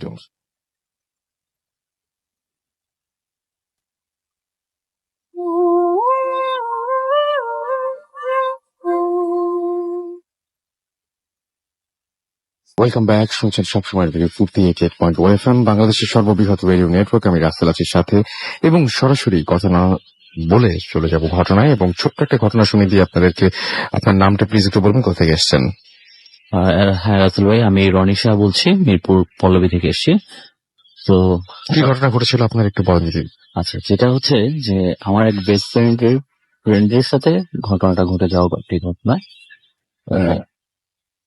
জি বলেন। তো বেস্ট ফ্রেন্ডের সাথে ঘটে যাওয়া একটি ঘটনা, যেটা হচ্ছে আমার ফ্রেন্ডের ফ্রেন্ড, ওর হচ্ছে আইটিতে পড়াশোনা করে। তো ওর ফ্যামিলি আর কি গ্রামের বাসা। আমরা মূল ঘটনায় আসি, ঘটেছিল যেটা হচ্ছে যে ওর ফ্রেন্ডের একটা ফ্ল্যাট আছে, যেটা হচ্ছে 3টা রুমের একটি ফ্ল্যাট। তো সাধারণত ওরা একটা রুমের মধ্যে ও থাকে আর কি। তো একদিন ও সাধারণত, যেহেতু ওর ফ্যামিলি থাকে না, তো ও বাইরে খাওয়া দাওয়া করে। তো একদিন হঠাৎ করে ওর মানে বৃষ্টির সময় খিচুড়ি রান্না করার ওর ইচ্ছা হয়েছে। তো খিচুড়ি রাঁধতে গেছে, তো রাঁধতেছে, এর মধ্যে চাল ডাল দিয়ে তো ঢাকা দিয়ে দিয়েছে। তো ও ফিরে এসে দেখে যে খিচুড়িটার মধ্যে চুল। তো ও হঠাৎ করে চুলটা পাওয়ার পরে তো চুলটা ফেলে দেয়। ফেলে দেওয়ার পরে দ্বিতীয়বার এবং তৃতীয়বার এরকম চুল পাচ্ছে। তো পাওয়ার পরে ও হঠাৎ ভয় পেয়ে যায় যে ঘটনাটা কি, যে চুল আসতেছে কোথা থেকে। তো ও মনে করতেছে যে এটা আমার হয়তো বা ভুল হচ্ছে। ও রিফ্রেশ হওয়ার জন্য বাইরে গেছে। বাইরে যেয়ে ওর আবার একটা ফ্রেন্ডকে নিয়ে আসে যে এই ঘটনাটা দেখানোর জন্য। পরে সেও এটা দেখে। পরবর্তীতে ওরা রাতে রাতে যখন থাকে তখন দেখে যে পাশের রুম থেকে কিছু সাউন্ড আসছে, এবং মিউজিকের সাউন্ড এবং নাচের কিছু আওয়াজ হচ্ছে। তো ওরা সেদিনকার এটার মানে করে নেই। তো পরের দিন আবার আরেক ফ্রেন্ডকে এই ঘটনাটা শেয়ার করার পরে, তো ওই ফ্রেন্ড আবার একটু সাহসী ছিল। তো ও আবার বলে যে আচ্ছা ঠিক আছে, আমরা এটাকে দেখবো কি অবস্থা। তো ওই ফ্রেন্ড আসে, তো সাথে আরেকজন ফ্রেন্ড আসে, মোট 4 জন আসে আর কি। আসার পরে ওরা যে ফ্রেন্ডের সাহসী আর কি, ওরাও যায়, যে বলে যে আমরা ওই রুমে যে ঘটনা, যে রুমের সমস্যাটা, তো ওই রুমেই আর কি আমরা থাকবো। তো সাধারণত ওরা ওই প্ল্যান করে যে ওরা কার্ড খেলবে রুমের মধ্যে। তো ওরা পার্টি বিছিয়ে জাস্ট কার্ড খেলা শুরু করে। এর মুহূর্তে কারেন্ট চলে যায়। কারেন্ট চলে যাওয়ার পরে তো যার ফ্ল্যাট আর কি, ওকে বলে যে আচ্ছা তোর ফ্ল্যাটে কি মোম আছে, মোম যদি থাকে তাহলে মোম নিয়ে আয়। তো জাস্ট এতটুকুই বলে। তারপরে অনেকক্ষণ হয়ে যাওয়ার পরে ও আর কোনো শব্দ পাচ্ছে না, এবং সাথে যে আরো 2জন ছিল, ওদেরও কোনো শব্দ পাচ্ছে না। তো ওরা বলতেছে কিরে মোম পেয়েছিস, কোনো সাউন্ড হচ্ছে না, এবং ও হাত দিয়ে দেখতেছে যে কাউকেই খুঁজে পাচ্ছে না। এই মুহূর্তে ও মনে করেছে যে সবাই হয়তো চলে গেছে। তো ও এই রুম সেই রুম ঘুরে আসতেছে, মানে আন্দাজ অনুযায়ী। তো দেখে যে ও বারান্দা চলে গেছে, বারান্দা চলে ওখানে আবার ফিরে আসছে। এই মুহূর্তেই ও যখন কাউকেই পাচ্ছে না, তখন ও চিল্লাচিল্লি শুরু করেছে যে তোরা কোথায়, বা তোরা কোথায়। যখন খুব চিৎকার করে উঠে, তখন এই মুহূর্তে কারেন্ট চলে আসে। কারেন্ট চলে আসার পরে তখন সবাই ওকে এসে ধরে যে কি হয়েছে, তুই চিৎকার করতেছিস কেন? তো তখন বলতেছে যে তোরা এতক্ষণ কোথায় ছিলি, আমি যে চিৎকার করতেছি কোথায়, আমরা তো এখানেই ছিলাম। এবং তখন ঘটনাটা হচ্ছে যে আরেক ফ্রেন্ড বলতেছে যে আচ্ছা তুই যে কখন উঠলি, আমরা 4 জনই তো 4 জনের হাত ধরেছিলাম, কিন্তু তুই কখন উঠলি? তো ঘটনাটা হচ্ছে এরকমই আর কি, যে ওই ফ্ল্যাটের মধ্যে এই ধরনেরই মানে প্যারানরমাল হয় আর কি।